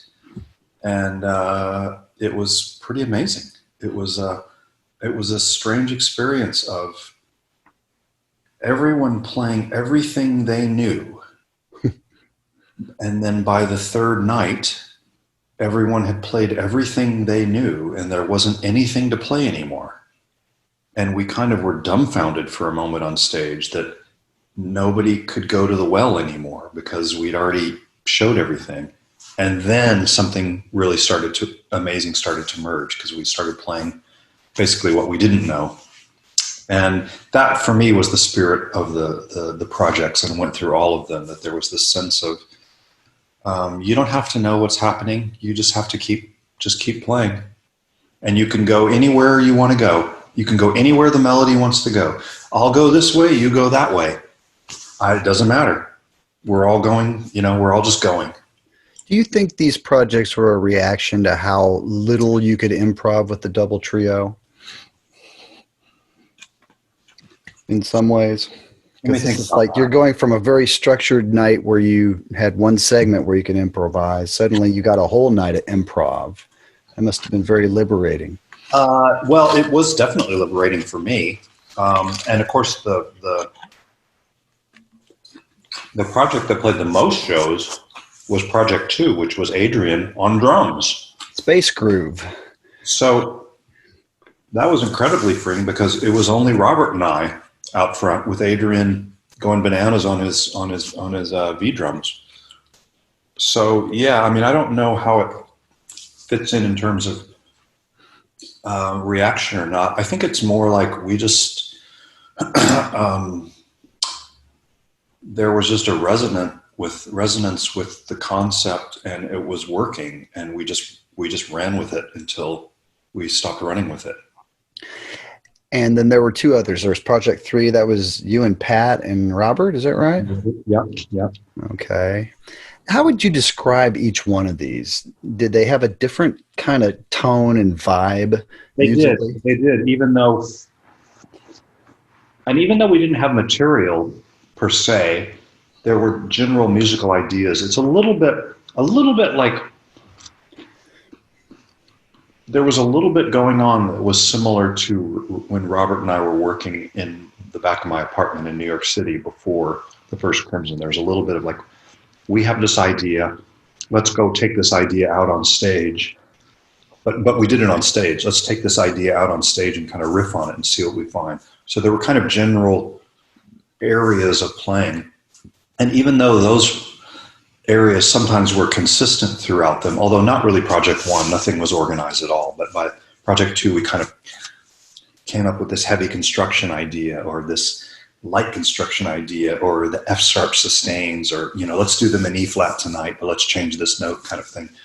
But for me, the The Project One, definitely live in Jazz Cafe, definitely felt like being in a jazz band, a very strange jazz band. I mean, all the projects to me feel like a very, 22nd century super electronified Coltrane, late Coltrane vibe. That's what for me they meant. Okay. I'm just gonna go, and I'm on my quest here, and we're just gonna go off the deep end, and I'm gonna use the craziest weird sound tonight. Maybe I'll use a different sound tomorrow. So the first one felt more like a jazz ensemble. And we were in the Jazz Cafe, which is a famous place in London that has, all sorts of jazz guys, and Bill's British and jazz guy. Project 2 was space age silliness. Space age silliness. It really was one of the most fun projects I've ever done. There was such acceptance for come up with the silliest thing you have, and Robert just went into there's so much of his comedy playing almost. It's just hilarious. Well, just some of his MIDI sounds alone were kind of jovial, that funny piano sound and such. I feel he reached back into his old timey jazz playing as a young musician, and we kind of did Coltrane'ified, electrified it. Did you ever use any MIDI sounds, like guitar synthy kind of stuff? I had MIDI on my instrument, and I tried to use it. And with the projects, we did use it sometimes. I did use it sometimes because I was trying to catch up with Robert, all of Robert's crazy sounds. At the end of the day, it's really just, I just don't need it. I can make interesting sounds from the strings, and I don't have to spend my time trying to figure out which MIDI sounds to use, and I feel happier just taking the analog string sound and processing it. Sure. And how would you describe Project 3 and 4? So Project 3 was, a totally different vibe. You had Adrian, you pull Adrian out of it and put Pat in, and Pat was definitely more. He was using a lot of electronic drums and drum loops, and it was very groovy and very heavy and kind of proto-industrial heavy, in addition to weird glitchy thing. And so we kind of got more of a synthetic dance club vibe or something, like a strange dark alley vibe. And then when we brought Tony in, then it kind of completed the full circle, kind of back to the jazz band, but with Pat's heavy vibe. And now at this point, Robert and I have developed a lot of ideas. So we have a lot of different material. We would try to write a set list, but we never followed it. We could never remember the set list when we went out there. So it was kind of like you would go out on stage with 10 or 12 ideas that maybe we had talked about, and then they would emerge, or maybe something else would emerge, and you would just follow it along. So the Project 4 was pretty it's hard for me to know which was heavier, Project 3 or Project 4, but I kind of have in my mind that Project 4 was even heavier because Tony was down on the low end. Okay. And how much of that material wound up influencing the next album, ConstrKction of Light? A fair bit. Definitely, I would say, some of it didn't come through until, some of the ideas I feel like didn't come through until The Power of Believe, even the heavier stuff. But definitely the tune ConstrKction of Light has all many of the little musical bricks we were working with throughout all the projects. Yeah. And was there a certain plan in advance for that particular album, ConstrKction of Light? Because as I see it as a fan anyway, like different eras of Crimson introduced new techniques and approaches. And I felt like the one in that era was more about just taking what you've already got and making it more intricate than it ever has been, mm-hmm. depending on the song. Mm-hmm. Like the interlocking guitars on the title track were taken to a new level. It's almost like a game of hot potato where they're playing a continuous line, but it's two guitars playing every other note and such. Yeah, I think I think that's a fair assessment. That it was.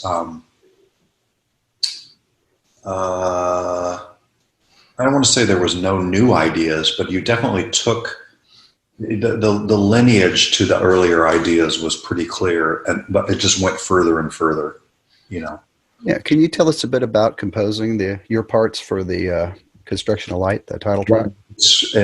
That one was just a crazy amount of trial and error. And I had my particular parts. Actually, I had taken the main riff that Robert plays, and I manipulated it in a certain way and found a unique way of playing it on my instrument, unlike how he does it on his instrument. And I just kind of turned it inside out. And then I brought that to him and Adrian, and they were like, "Oh, let's do our Hocketing interlocking guitar thing on top of that." And then it grew from there to all the different breaks. And that one was where we had to do a lot of. It's one of those things like when you start fleshing out that. This is, of course, my take on it. Obviously, other people would have maybe a totally different experience. But when you start bringing in the other instruments, when you start bringing in the drums, you start bringing in Trey's part, and then different things that Trey and Pat are doing. Once you start bringing in the bigger production and other musical ideas to the thing, now the form, whatever form you thought you were going to have, it needs to shape. It wants to be shaped differently. So we had to find that. We had to find the shape of the thing, and it was not. I don't want to say it was painful. It wasn't painful, but there was definitely labor involved, and you couldn't know what you had unless you sat down and played it. So, and then once you played it, you needed to take a break. Right. So, there wasn't any way around that. There wasn't any way of sitting back and saying, "Oh, it goes like this." We needed to play it and experience it as a group, and then make fine-tuned adjustments. And so, as you say, we just kind of took the ideas and kept running with them and letting the thing grow, and then we came to the second half of the tune, which is the song half. And that might, in a way you could say that's, it's not far from the Neurotica song kind of vibe. Yeah. In terms of the construction of the guitars. And then because they were so tight, Pat and I actually were able to do all sorts of crazy ass shit underneath. And we did. But it's awesome. I'm curious about the choice to use electric drums on this album. Did that grow out of some of the things that Pat was doing in the projects? It was Robert's wish, as far as I know. What was his hope with that? Better on-stage volumes or what? I think it was partly that, but also how do we not be such a big production so that it's not so hard to just go around the world and play gigs? Okay, well, that makes sense. How did you feel about it? Was there ever a time where you're just like, man, I just wish these were real drums? I didn't really mind so much because Pat is so not uptight, he's so meticulous about his drum sound that it just really, the way Crimson works is, for better or worse, there's positives and negatives about it. Everybody's playing and their sound, it's their own responsibility. There's no, could you do this, or could you do, I'm concerned about this or that. There's none of that. I didn't even think about what Pat was using. He's in charge of his thing. I'm in charge of my thing. End of story. Yeah. Interesting. Well, it was a different angle, and I know it's one that the fans have mulled over for many years now. Well, and that's also why Pat re-recorded all the drums. Yeah, the recent box set from that era is very interesting. I was curious, have you had a chance to dig into it and your thoughts about the... I agree. I heard Pat as he was working along with it and trying to figure out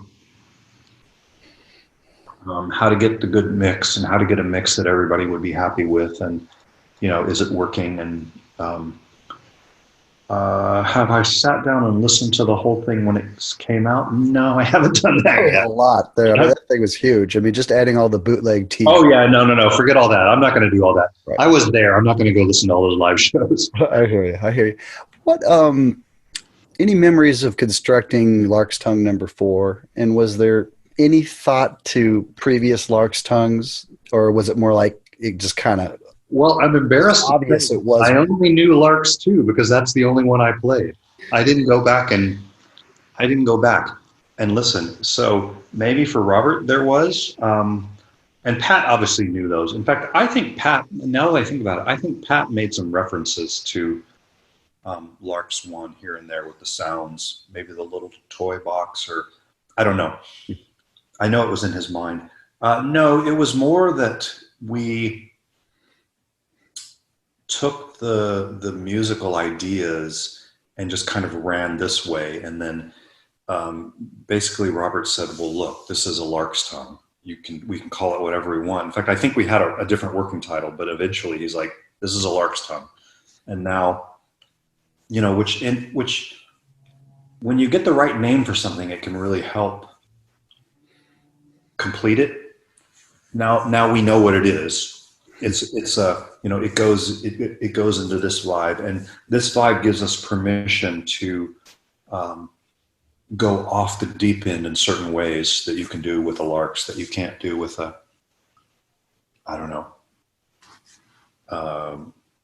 happy to be happy with what you're happy to be happy about. That takes a different consideration, but with the Larks, you're going to go muscular. You're going to be the sun exploding the whole galaxy. Rather epic, yeah. There's usually some really terse sounding chords as well. Absolutely. And that almost that sandpapery kind of suspended zing, I guess I'd call it. Yeah. And there was one more I want to ask about, FracKctured. Now, obviously, this is a reworking, an updating of a 70s classic, which was probably the most intricate tune from that era. But this is almost taking it to another level. Curious You mean the original FracKctured was, or? Well, I think the original one was probably the trickiest piece in the catalog back then, and most demanding one technically. And it sounds like it didn't get any easier on this album. No, FracKctured. Although I kind of have a feeling like the original might even be worse for Robert. But that was a thing that we played around with quite a bit too, trying to find things that worked. And that's one of those ones where, that's a great example. I'm glad you brought it up. That's an example where the form mostly was, Robert brought the form in because this is how the guitar part works, and you're not going to change that. Okay, sure, there's the big section in the middle, there's these in and out sections, but once he starts rolling in the fracture figure, he's got the harmonic movement and the shape, and now so it's up to Pat and I to figure out, and Adrian as well, but he doesn't play that much on that tune. It's up to us to figure out what's going to work and what's going to make this be the coolest thing it can be. So we knew that it was the fracture idea, and I think pretty early on Robert probably started calling it FracKctured, and so we kind of knew that we could do certain things. And it did, as much as I didn't go back and listen to FracKctured, I knew to a degree some of the ways that Wetton played that kind of stuff. Not the ways that he played it, but some of the musical ideas that he used and how he engaged with those kind of ideas. And that definitely influenced some of the melodic ideas that I was working with. Yeah, can you talk for a minute about kind of the vocabulary of Crimson? I mean, it seems like there's a lot of symmetrical scales that are used, octatonic, whole tone, diminished. Yeah, the octatonic scale. It's a core.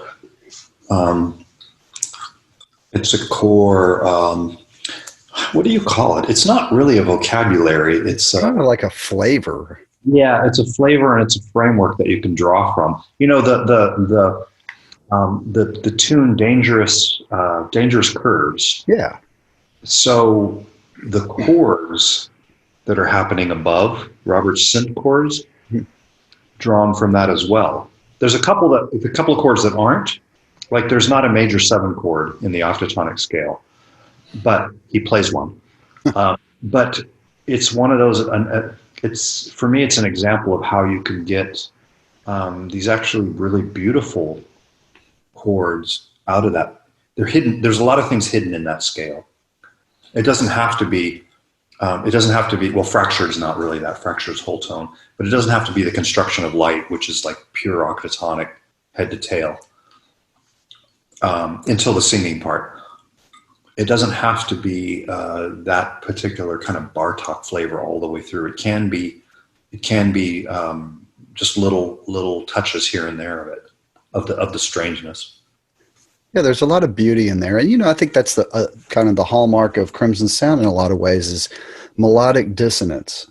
Mm-hmm. It's like taking these sounds that on their own might seem really jarring, but you're making really beautiful melodies out of them. Right.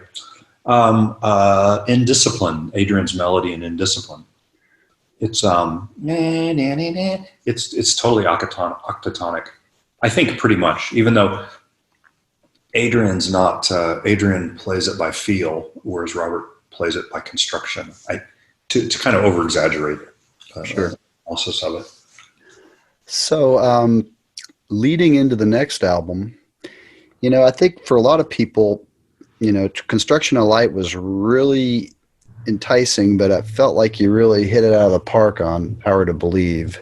Yeah. For me, I just feel like it, you know, I think the greatest Crimson albums have a nice balance of these bruising muscular pieces, tender ballads, atmospheric kind of minimalist things, and maybe a little humor.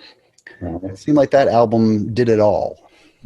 What's the humor on that? Oh yeah, I remember now. Happy to be what happy, and also,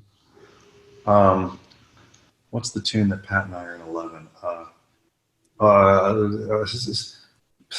Oyster Soup. Okay, yeah, on Construction, yeah. Yeah, I agree. I mean, I feel like we hit our stride, and we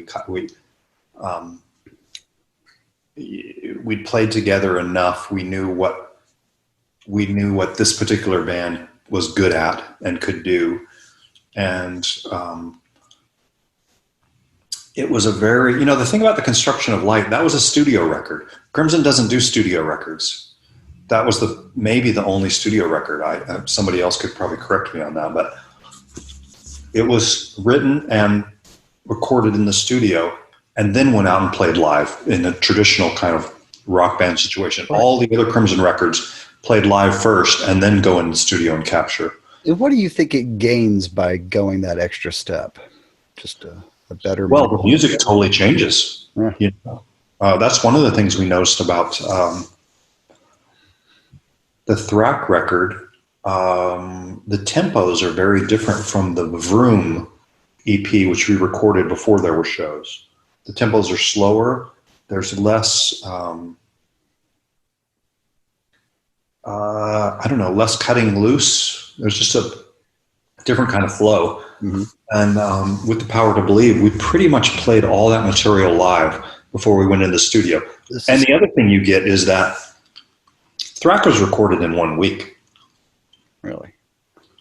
You know, there wasn't much to do. We just played our parts. We went down the song list, did 2 or 3 versions, and then you pick one, and then you kind of clean it up and add the vocals and overdubs, and that was it. A quick question about that. Was that real Mellotron on that record? There were 3 Mellotrons in the studio. Okay, so it wasn't just a Roland guitar synth patch. It was real. No. I think that was when Robert had first got them repaired. He brought them into Real World, and we pretty much used them for computer stands. I get it. Well, I think that's except for when he was playing it. Yeah, I think that's the first thing you hear on the record. Yeah, it's the opening room. Well, that's kind of neat. But, sorry to get off. So you know, with the Power to Believe, we we had played all the stuff live, and you just work out so many kinks. You work out how you cue each other, how you're hearing each other, how you follow each other, how you sync and groove, sounds, tempo. I mean, tempo changes a lot with a new tune. You pretty much don't get the tempo right until you played it with an audience and kind of adjusted to them, and they adjust to you. Sure. Well, I had the pleasure of seeing the debut of this four-piece lineup at 12th and Porter. Oh, wow. It's a mere 4-hour drive from Atlanta, so we drove up and saw the very first show. And then we went back and saw the same thing before the Power to Believe. You guys played a lot of those songs instrumentally, as I remember. And it was amazing. It was my favorite Crimson show. I was smart enough to get there early and get in the front row. So this was at 12th and Porter. Yes, yeah. It was another kind of warm. I think you did warm-up shows for each tour at 12th and Porter. Yeah, we did. Yeah. Yeah, it's such a great little gritty room. It only holds about 200 people. Yeah. That was great to just see you up close. And then I saw you here at the Variety Playhouse, and that was all right, but nothing's as cool as seeing you guys in a little place like that. Yeah, that was a tiny place, and you're right, kind of a gritty. I wouldn't say unrehearsed. I think there were some. Didn't Robert have some serious technical issues on one of those shows? I can't remember. I don't think it's the one I saw. Okay. I don't remember anything weird happening. It looked like the gear broke down there or something. It could be. But it was a treat to hear them, and then the album came out and they had words on them. But I didn't really miss any. They didn't really miss the not hearing them at the time. It was still and amazing. I think we decided. Well, I mean, it certainly was up to Adrian, but even if the words weren't done yet or he wasn't sure, it was still better to play it live. Get something about getting the audience's ear on it just adds the real juice to it. Yeah, and it just felt, you could just tell that you all had really meshed and gelled by that point, and it was really awesome. I was curious about a few memories about constructing some of those songs. How about Level 5? Very similar. I mean, Level 5 is almost a Lark's. Yeah, they call it Lark's 5 sometimes, I think. Yeah. So it was very similar to that, although a couple of those tunes are a little more, I don't know, kind of riff. There's a little bit of a more riff oriented. And so very similar to building a Lark's universe, How long can we stay here? It depends on what Pat's doing. Right. Okay, well, what is Pat doing here? And what I think for me, one of the funnest things about that particular band when we got to the Power to Believe was that Pat and I would do a fair bit of improvising on stage in these tunes that were basically fixed form, like the guitarists were fixed. And David Singleton, our manager and the guy who runs DGM, used to call us the backwards improvising group because the guitar players' parts would be fixed, but the rhythm section would be not. And Pat and I would we'd make different plans. Like, okay, let's do hits here in 3. Let's go to 5 here. As long as we come out here, we'll be okay. And we would come up with these little things. And sometimes we would even talk on stage with each other. Let's do this, in the middle of the piece. And then we would track one of these ideas for a few days or a week, and then we'd abandon it and follow something else. So it's almost like every week or two, some of the sections were changing. Okay, very, very interesting. And how about Electric? Any memories of that one? Yeah, that's a tough one. That's one where we played it live. It's really challenging to play. I don't know that we played it every night because I don't know why. That's one where, to be honest, when I go back and listen to it now, it's just too much for me. It's too much. That'd be a question. Was Tool at all an inspiration during this particular era? Well, I don't think musically any of us took it as an inspiration, but I do feel like there was kind of a consideration of what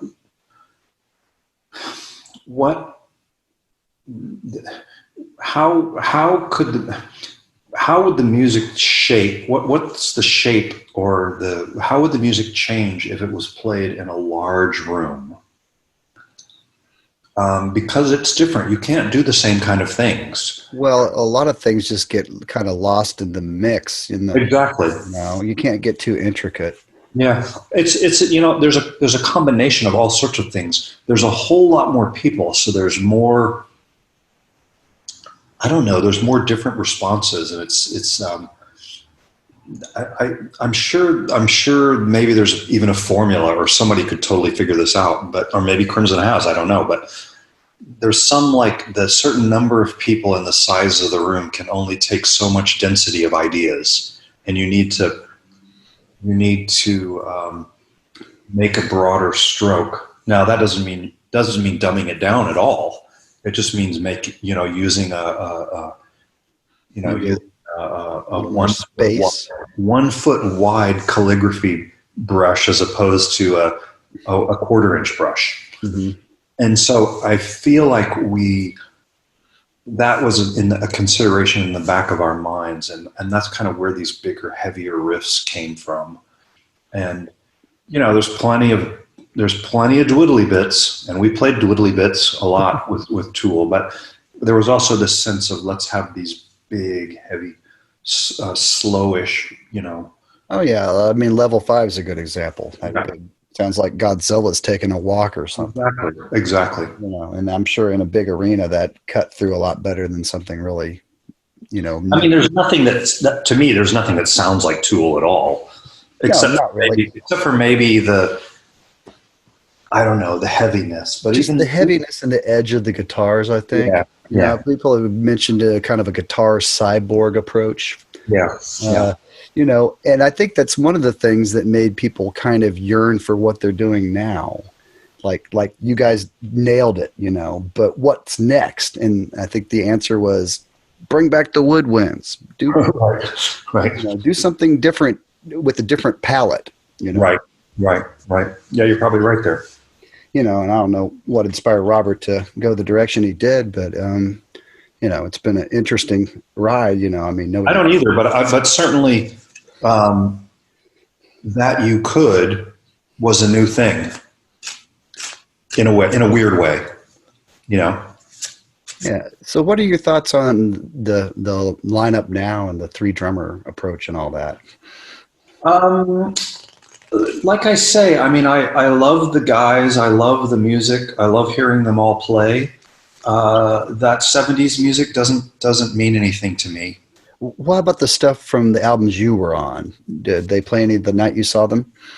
Probably they did. I don't know. I did. I was there for the original, so hearing it again, it doesn't. I don't need to. I don't listen to those records. I didn't. For me, the high points were actually Jaco's playing. It's fucking great. Oh yeah, and awesome singer too. And also, Starless. I mean, Starless was amazing. Yeah. Starless was amazing. I don't need to hear anyone play Red again, not even Crimson. Well, I was joking that Red has kind of become the progressive rock Louie.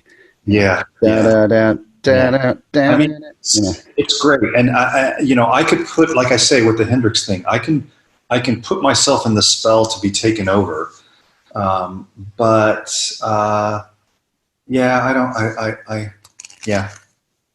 Okay, that's totally cool. I totally understand. So, looking back, what were some of your favorite pieces to play with Crimson? It's really interesting because there's the challenges, and you feel like you get through the challenges, and that's really great. And then almost everything about the projects was really awesome because they're so. It's less about playing the music right and more about just being present and going for it. So there's no stick to measure whether you've been successful or not, as long as you've gone for it and you're present. Were there ever times when you went for it and you're just like, ooh, I shouldn't have done that? No. Good. No, I'll tell you one little project story that does feel like but whatever. When we first went out with Project 2, we played the most shows with Project 2. I think because Adrian was the drummer and because of the way he feels the beat and his exuberance, when you put that on drums, we got such a happy vibe from the audience that you don't get when you're playing Lark's Tongues or Level 5. That's more like your jaw's on the floor or your skin's falling off your bones. But Adrian on drums and with Project 2, there was such a kind of a joyous, dancey vibe with the audience, and we noticed the audience started to look different than a Crimson audience. There were a lot of women and young people, and people would be dancing. And that was a new thing. So we're out on Long Island doing a show at a little club. I had never been there or even heard of it. I want to say Amagansett. I don't know. But it was a kind of a famous little club run by a famous promoter. Like it's a club that's been there for, 40 years. And in the little kind of dumpy little dressing room, a tiny little place, like 80 people, maybe. Mm-hmm. There were pictures of, I think Billy Joel plays there every month, and there were pictures of Tiny Tim and Rod Stewart, and it was kind of like a celebrity hangout. And so we went out, we played 2 sets. We went out for the first set, and the tickets were really expensive. We thought, how is anybody going to come? Because it was like the seats in front of us, they were like $80 or $90. And then there was a little bar wall, like a wooden wall, and then you had like the $40 seats. I was like, damn, who wants to come here Project 2 for out here on Long Island for $80? And so we go out on stage, and I look right in front of me, like I could put my foot on their table. There's a guy and like 3 supermodel kind of chicks and a bottle of champagne. And I was like, dude, I don't know what you thought you're doing here, but I think you've made a big mistake. You're going to be surprised. As soon as we started to play, you could see like the women's, their faces were starting to fall. And then, by the end of the first set, one of them had their head in their hands with their head on the table. And somehow that was, in that context, it was kind of like, you could cater to them, or we could just thrack them the hell out. And so we did. And I thought, latter, yes. You spent like $500 to take these three model girls out to see Crimson, and you're going to regret it. And then sure enough, when we came out for the second set, their table was empty. I'm sure they're like, let's get out of here. Did anybody ever holler for Crimson songs during the project shows? Oh, sure. I think Robert would even do a joke like, would anyone like to request something? And then everyone would start shouting things, and he's like, Thrak it is. And then we would play Thrak. So you did actually throw him a bone occasionally. Well, he would just joke. We did one of the things that we did, which was really fun with Project 2, was we would play Schizoid Man. Well, we would play Vroom with Robert on the saxophone sound. Oh, okay. Schizoid Man with Robert, like a jazz version. So I was walking bass. I think I've heard that with like the vibraphone sound. Yeah, Robert's playing vibraphone. And so, it's like, okay, we delivered for you. Yeah, okay. Well, that's more than they really expected, I would think. I wouldn't have expected anything, but would have been loved. I don't know what people would have expected, because a lot of the stuff wasn't recorded. And even still, whatever you think you're going to get, it's not that. Yeah. So after the Power to Believe tour, did it feel like it was winding down and really that was kind of the end of it? Or did it just kind of peter out? Yeah, I mean, I know Robert wanted to do some other things, and he wanted to, he was anxious to play with Tony again, and nobody knew really what was going to happen next, and we didn't have the same manager and all of those things, and yeah. Can you imagine yourself ever playing with any of that team again? As King Crimson, not really. But maybe on side projects or whatever? Maybe. I mean, Pat and I play together a lot. Maybe. Okay. When Stickman's been in town here a couple of times. I sat in with them, and that was fun. Oh yeah, they're awesome. Yeah. I saw them with the Crimson Project. Remember that? Yeah. That was kind of a double trio, also little different configuration, but it's kind of a fun night. Okay, just a few more things before we wrap it up. Yeah. Curious about UKZ. How it came together and why it wound down so quickly and didn't become more than it was. That was a call out of the blue. Eddie Jobson called me, and I was like, "Holy shit, you're Eddie Jobson! I saw you play." I wouldn't say I was a fan. I didn't really know his stuff that much, but I very quickly remembered that I saw UK with opening for Jethro Tull like in '79. Okay, with Eddie, yeah. With Eddie and Wetton and Terry Bozzio. No Holdsworth. No, but both lineups are equally awesome in their own way. So I didn't really know the material, and I wasn't even sure why Eddie was calling me. We had a very long phone call. We had like a 2 or 3 hour phone call. I just parked my car in the parking lot, and we just talked about music. And I thought I had a feeling like he was calling me about something to do with film scoring. But then it turned out he, had this project, and he'd already found Marco Minimum, and he found Alex Makachek and wanted to know if I was interested. And I said, the last thing I want to do is be in a band.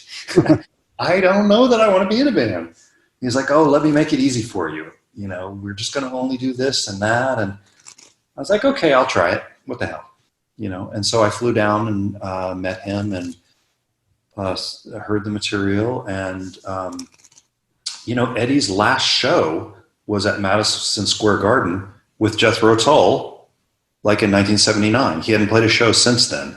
Wow. Yeah. Yeah. So he as much as he knew that the music world had changed, he was still thinking in terms of giant production. Whereas all the rest of us were like, can I carry it on my back and get on an airplane and just go to Russia, play the 3 shows, get home? No trucks, no lighting rig, no, none of this. And Eddie was still thinking that way. And I think that kind of big production that he really wanted to do just didn't, it was hard to sustain that. I mean, we couldn't sustain it. We made the record, and it's really, he's a freaking great writer. He's the writer kind of guy, like a lot of people might think what happens with Crimson. With Eddie, he really sits and composes the stuff, and then there was certainly room for me to come up with parts, but the structures and the chord voicings, you didn't mess with that. He had done the work. He'd figured out some of that stuff in quite detail. And so it was really interesting. And of course, I got to meet Marco and play with Marco, who terrified the shit out of me. I mean, I was scared when I first played with Jerry and then with Bruford. But now I'd had all this experience, and now here's Marco. And I was like, holy shit, I've got to be the rhythm section with this guy. I'm scared out of my pants. But he was great. He was a huge Sylvian Fripp fan and a huge fan of mine. And I learned a lot from him, and I think my playing improved playing with him for sure. Oh yeah, he's amazing. He's like the state-of-the-art progressive rock drummer. And he was kind of just coming out really right then, and then he's since just exploded. Oh yeah, everywhere. I had him on the show recently. He's done a few albums with Randy McStein, and they've got a brand new one out, Min McStein. That's really cool stuff. That's kind of I think that's his main gig at the moment, and cranked out a fresh album in the past 6 months. So I'm looking forward to getting a chance to chat with him about that sometime. So Eddie was also a little bit stuck with the promoters really wanted UK. Yeah, I was going to say, because it seems like he went down that rabbit hole and just became kind of a nostalgia act. And that was great, because most of us weren't old enough to see that the first time around. So it was wonderful to see that. But yeah, the whole UKZ, what could have been, is kind of a question. Yeah, to make that work, you've got to have a lot of grit. You got to have a lot of balls, and you got to have a lot of grit, and you've got to go against the grain a lot, because everybody's going to want UK.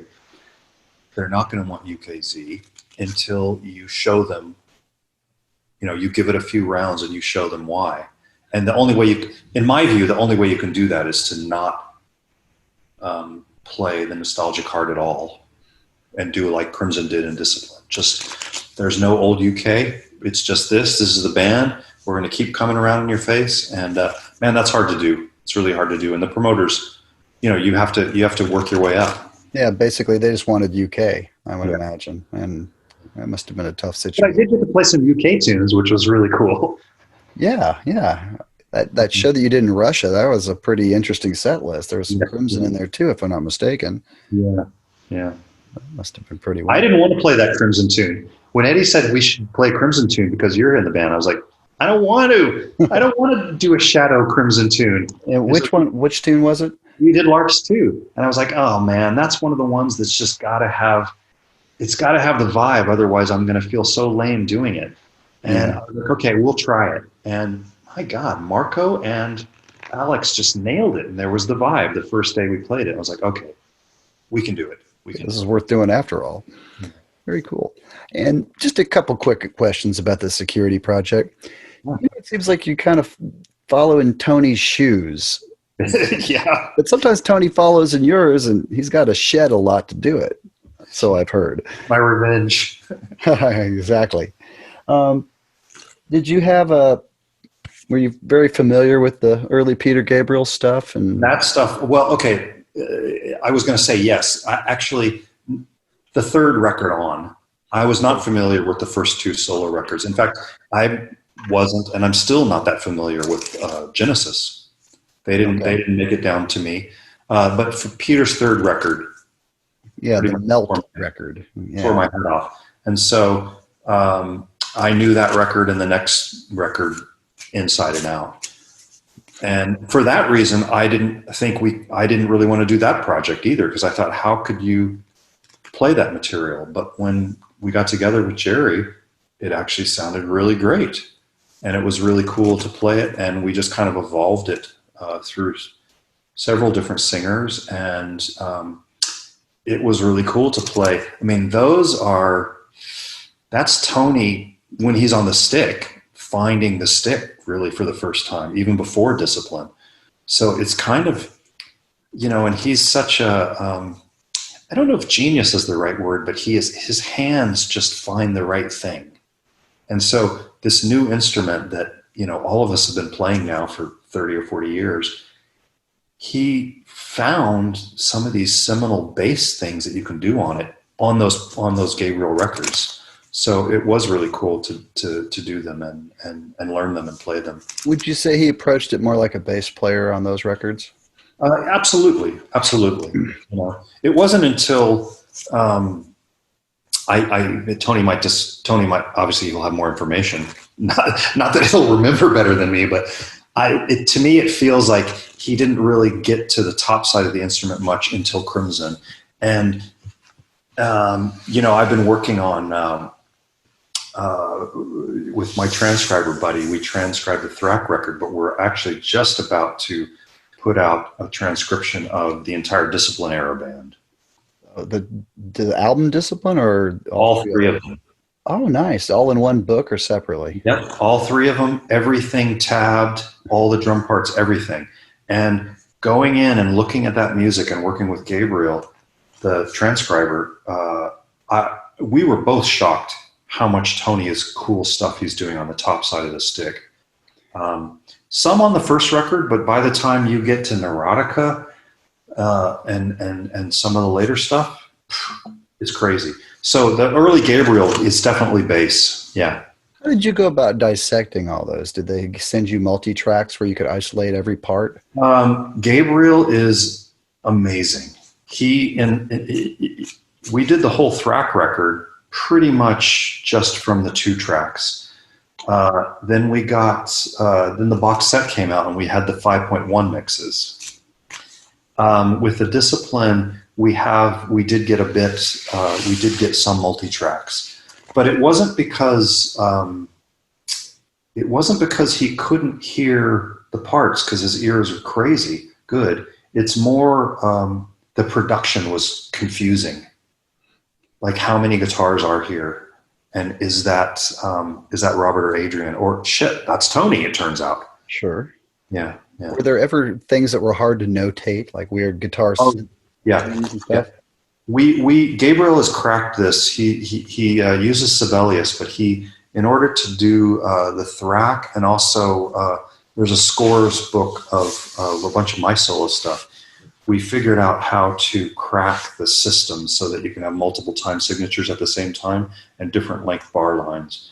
And it's gone even more bananas with the Discipline record because maybe all 4 of them are in different time signatures, and we have it all notated out. Oh, that's a godsend. Is it just done in standard notation, or are you doing tablature also? Both. He did the notation, I proofread it, and then I had to do all the fucking tabs for all the instruments. That was a lot of work. We had 3 proofreaders, and we argue about things, and then we finalize the thing. Yeah, how did you figure out like what part of the neck to put things on? Was that we watch videos? Yeah, we argue. You know, the Thrak record, Robert's in the new standard tuning, which I know really well. With the Discipline stuff, he's all in the old standard tuning, which I don't know very well. But we watched videos. And then Adrian actually uses some weird tunings. He has a couple of tunings where he's tuned the B string up to a C, and another where he tunes the G string up to an A. Yeah, I think I remember that. I can't remember what songs it was. But to a C. You know, so it's just a lot of trial and error, watching videos. A lot of that material was never played live. Or we couldn't find videos of it live, so we would just argue amongst ourselves and do a darn good job of it. Were you pretty familiar with all 3 of those records, or did you discover some new music in the process? There's a few things on the 3rd record. I didn't spend as much time with the 3rd record. I kind of fell off the wagon a little bit by the 3rd record. Yeah, you know, there was a lot of other really cool music happening at that point. XTC, U2, Gabriel stuff, and I kind of felt like Crimson for me was the first 2. But there's some really cool stuff on the 3rd record. Any thoughts on Lark's 3 now that you've dissected it? And well, let me tell you that one, tabbing that sucker. We're still arguing about it. Almost everything's done, but we're still sending the file back and forth. And I was like, man, I think this should be here. And they're like, no, Adrian would never do it up this fret. Let's bring it down to the 1st fret. Okay, we'll bring it. Now we're fighting it, Yeah. Cool. And where the Thrak book, is that still available, and where do you get it? Through it's my record label 7D Media. We have a section in Bandcamp called Music Scores, and the Thrak record's there. Stickman book is there. My Scores book is there, and and the Discipline book. I'm probably going to put it up.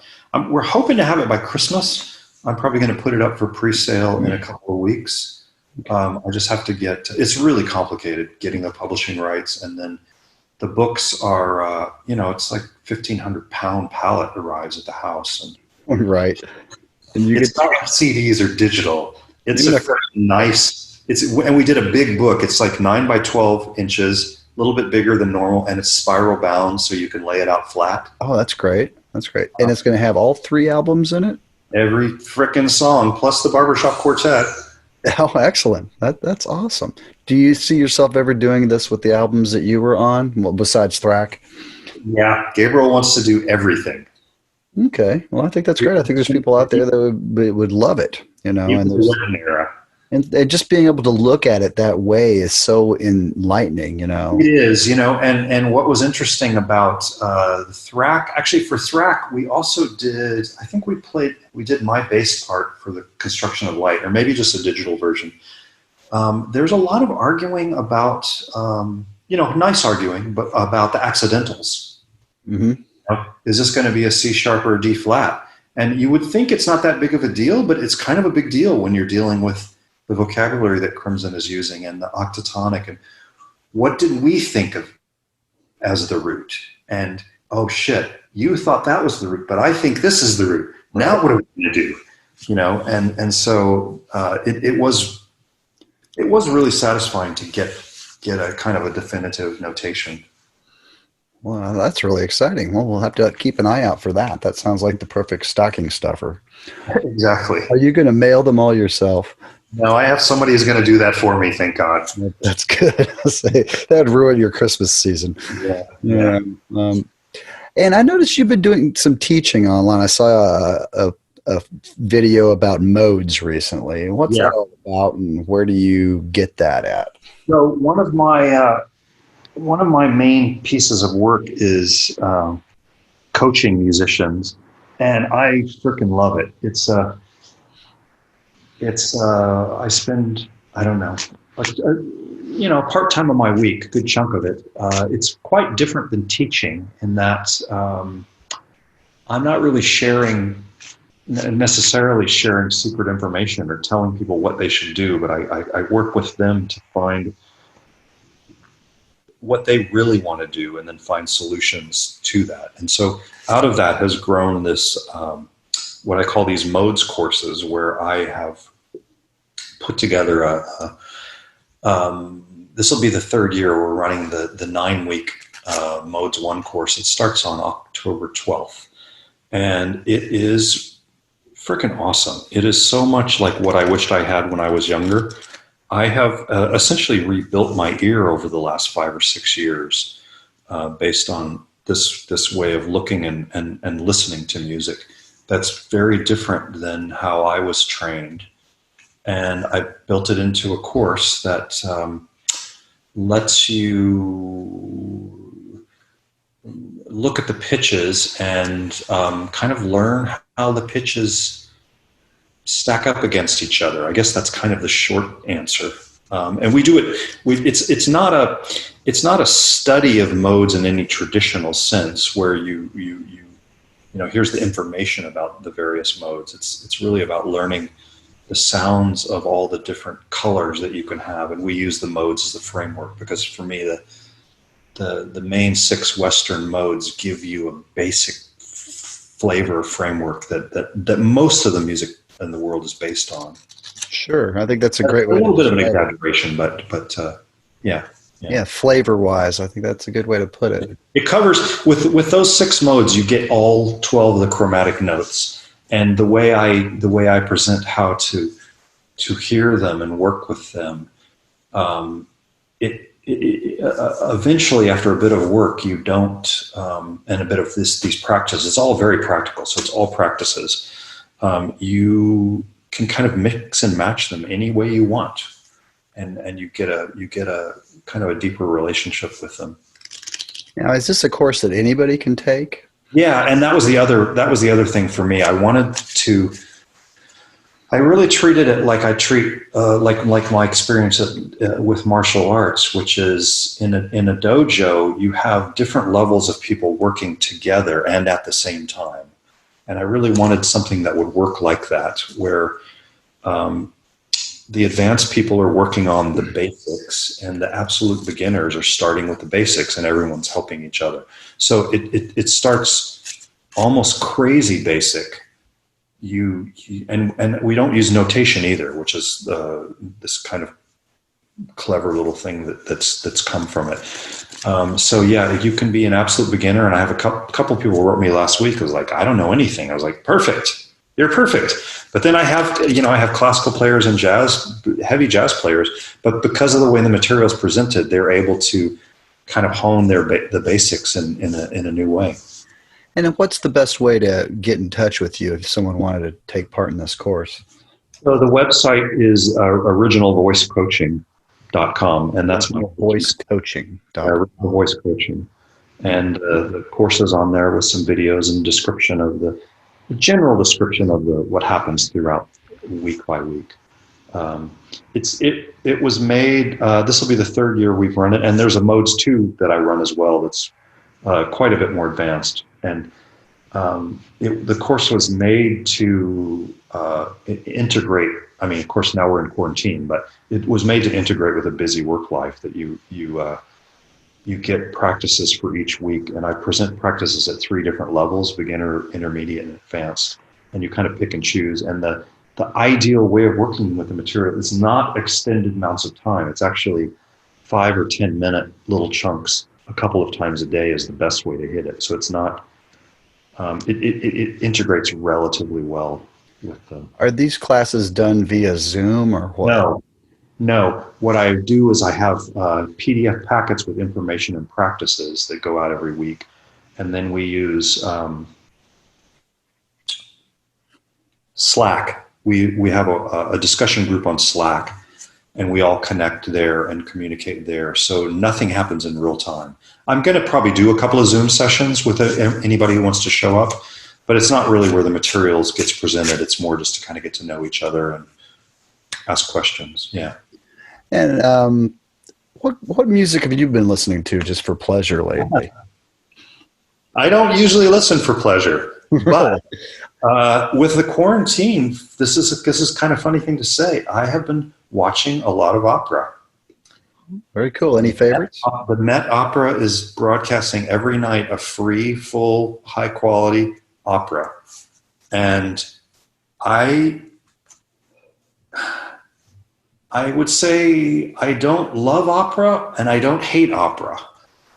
But watching them in this context where the sound is incredible and the camera zoomed in on the singers, there's been a few that I really have gotten a lot out of, and I'm really starting to rethink my distaste for some of that kind of singing. Very interesting. It's a little bit like Hendrix. If you let the spell wash over you and you kind of let go of the silliness of it, there's some amazing music. Some of it also still kind of stupid. But this week we're doing all Wagner. Last week it was all Mozart. But I've seen Philip Glass and John Adams, and some of the Mozart really took me by surprise. Total rock and roll. And actually, some of the Shostakovich, or even Alban Berg Lulus with amazing stage production. It's kind of got a rock and roll vibe in it. I mean, dark rock and roll, but yeah. Well, that's very interesting. So what's next for you? Well, I'm still in my rabbit hole of digitizing my tapes. When I get out of that rabbit hole, I'm back to writing and composing for this record that I'm really excited about. That's using just the Warr guitar. Live shows, who knows? It's probably going to be another year and a half. Yeah, that's right. I'm in no hurry to catch COVID. No, sir. I have not played out since March. And actually, I have an outdoor event coming up in a few weeks. Oh, that's cool. Yeah, I'm part of a collective here in town that puts on a lot of themed shows. Okay. And, every other week we do a different band. And nice. Play pretty much every classic rock band you could think of at this point. What's the weather like now? Well, today it's beautiful, just beautiful autumn day. I was curious, have the fires bothered you at all up there? Yeah, absolutely. We actually had air so bad for 2 weeks that they said even if you're healthy, you shouldn't be outside at all. So COVID trapped in, and then windows trapped in, and turn on all the air filters, and even still, it gets you. Yeah, but it still kind of gets in the house a bit, doesn't it? Yeah.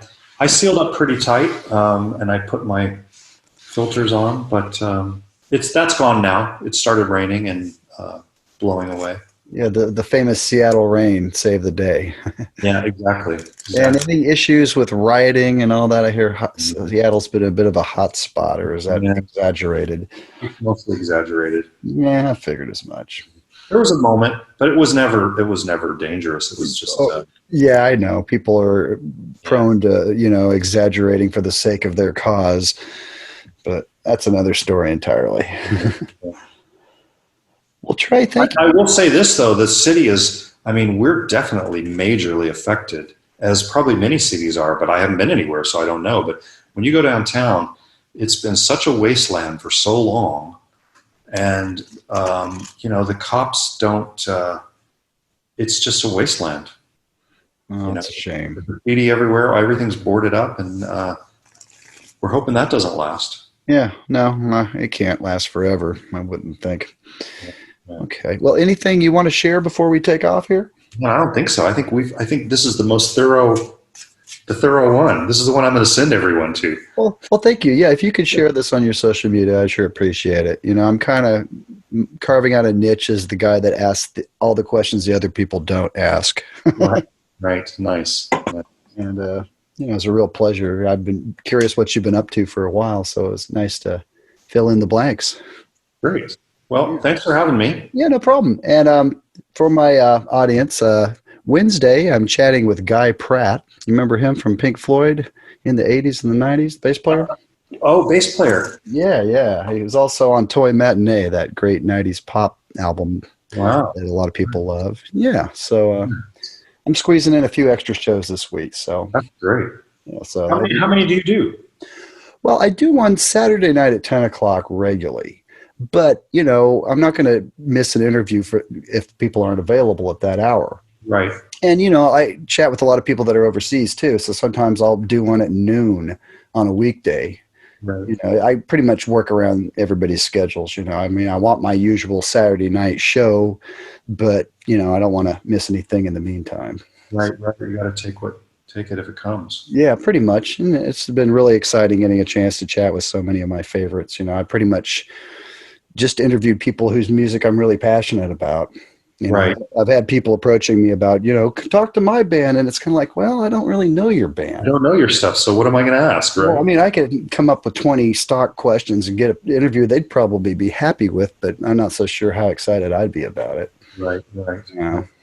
So, all right. Well, Trey, that was great. I'd love to catch up with you again sometime. And you know where to find me. All right. Well, stay safe, and I'll send you a copy of this once I get it out. Please send me a link, and I'll. Yeah. I put them all on my YouTube page, and you can check out all the other ones and who's who of prog rock and pop and rock too. I don't just talk about prog. I mean, I'm as big a fan of XTC and Steely Dan as I am of King Crimson. So, right. Draw your own conclusions there. Same here. Yeah. All righty. Well, take care. Stay safe. Thanks a lot, man. All right. Take care, Trey. Good night.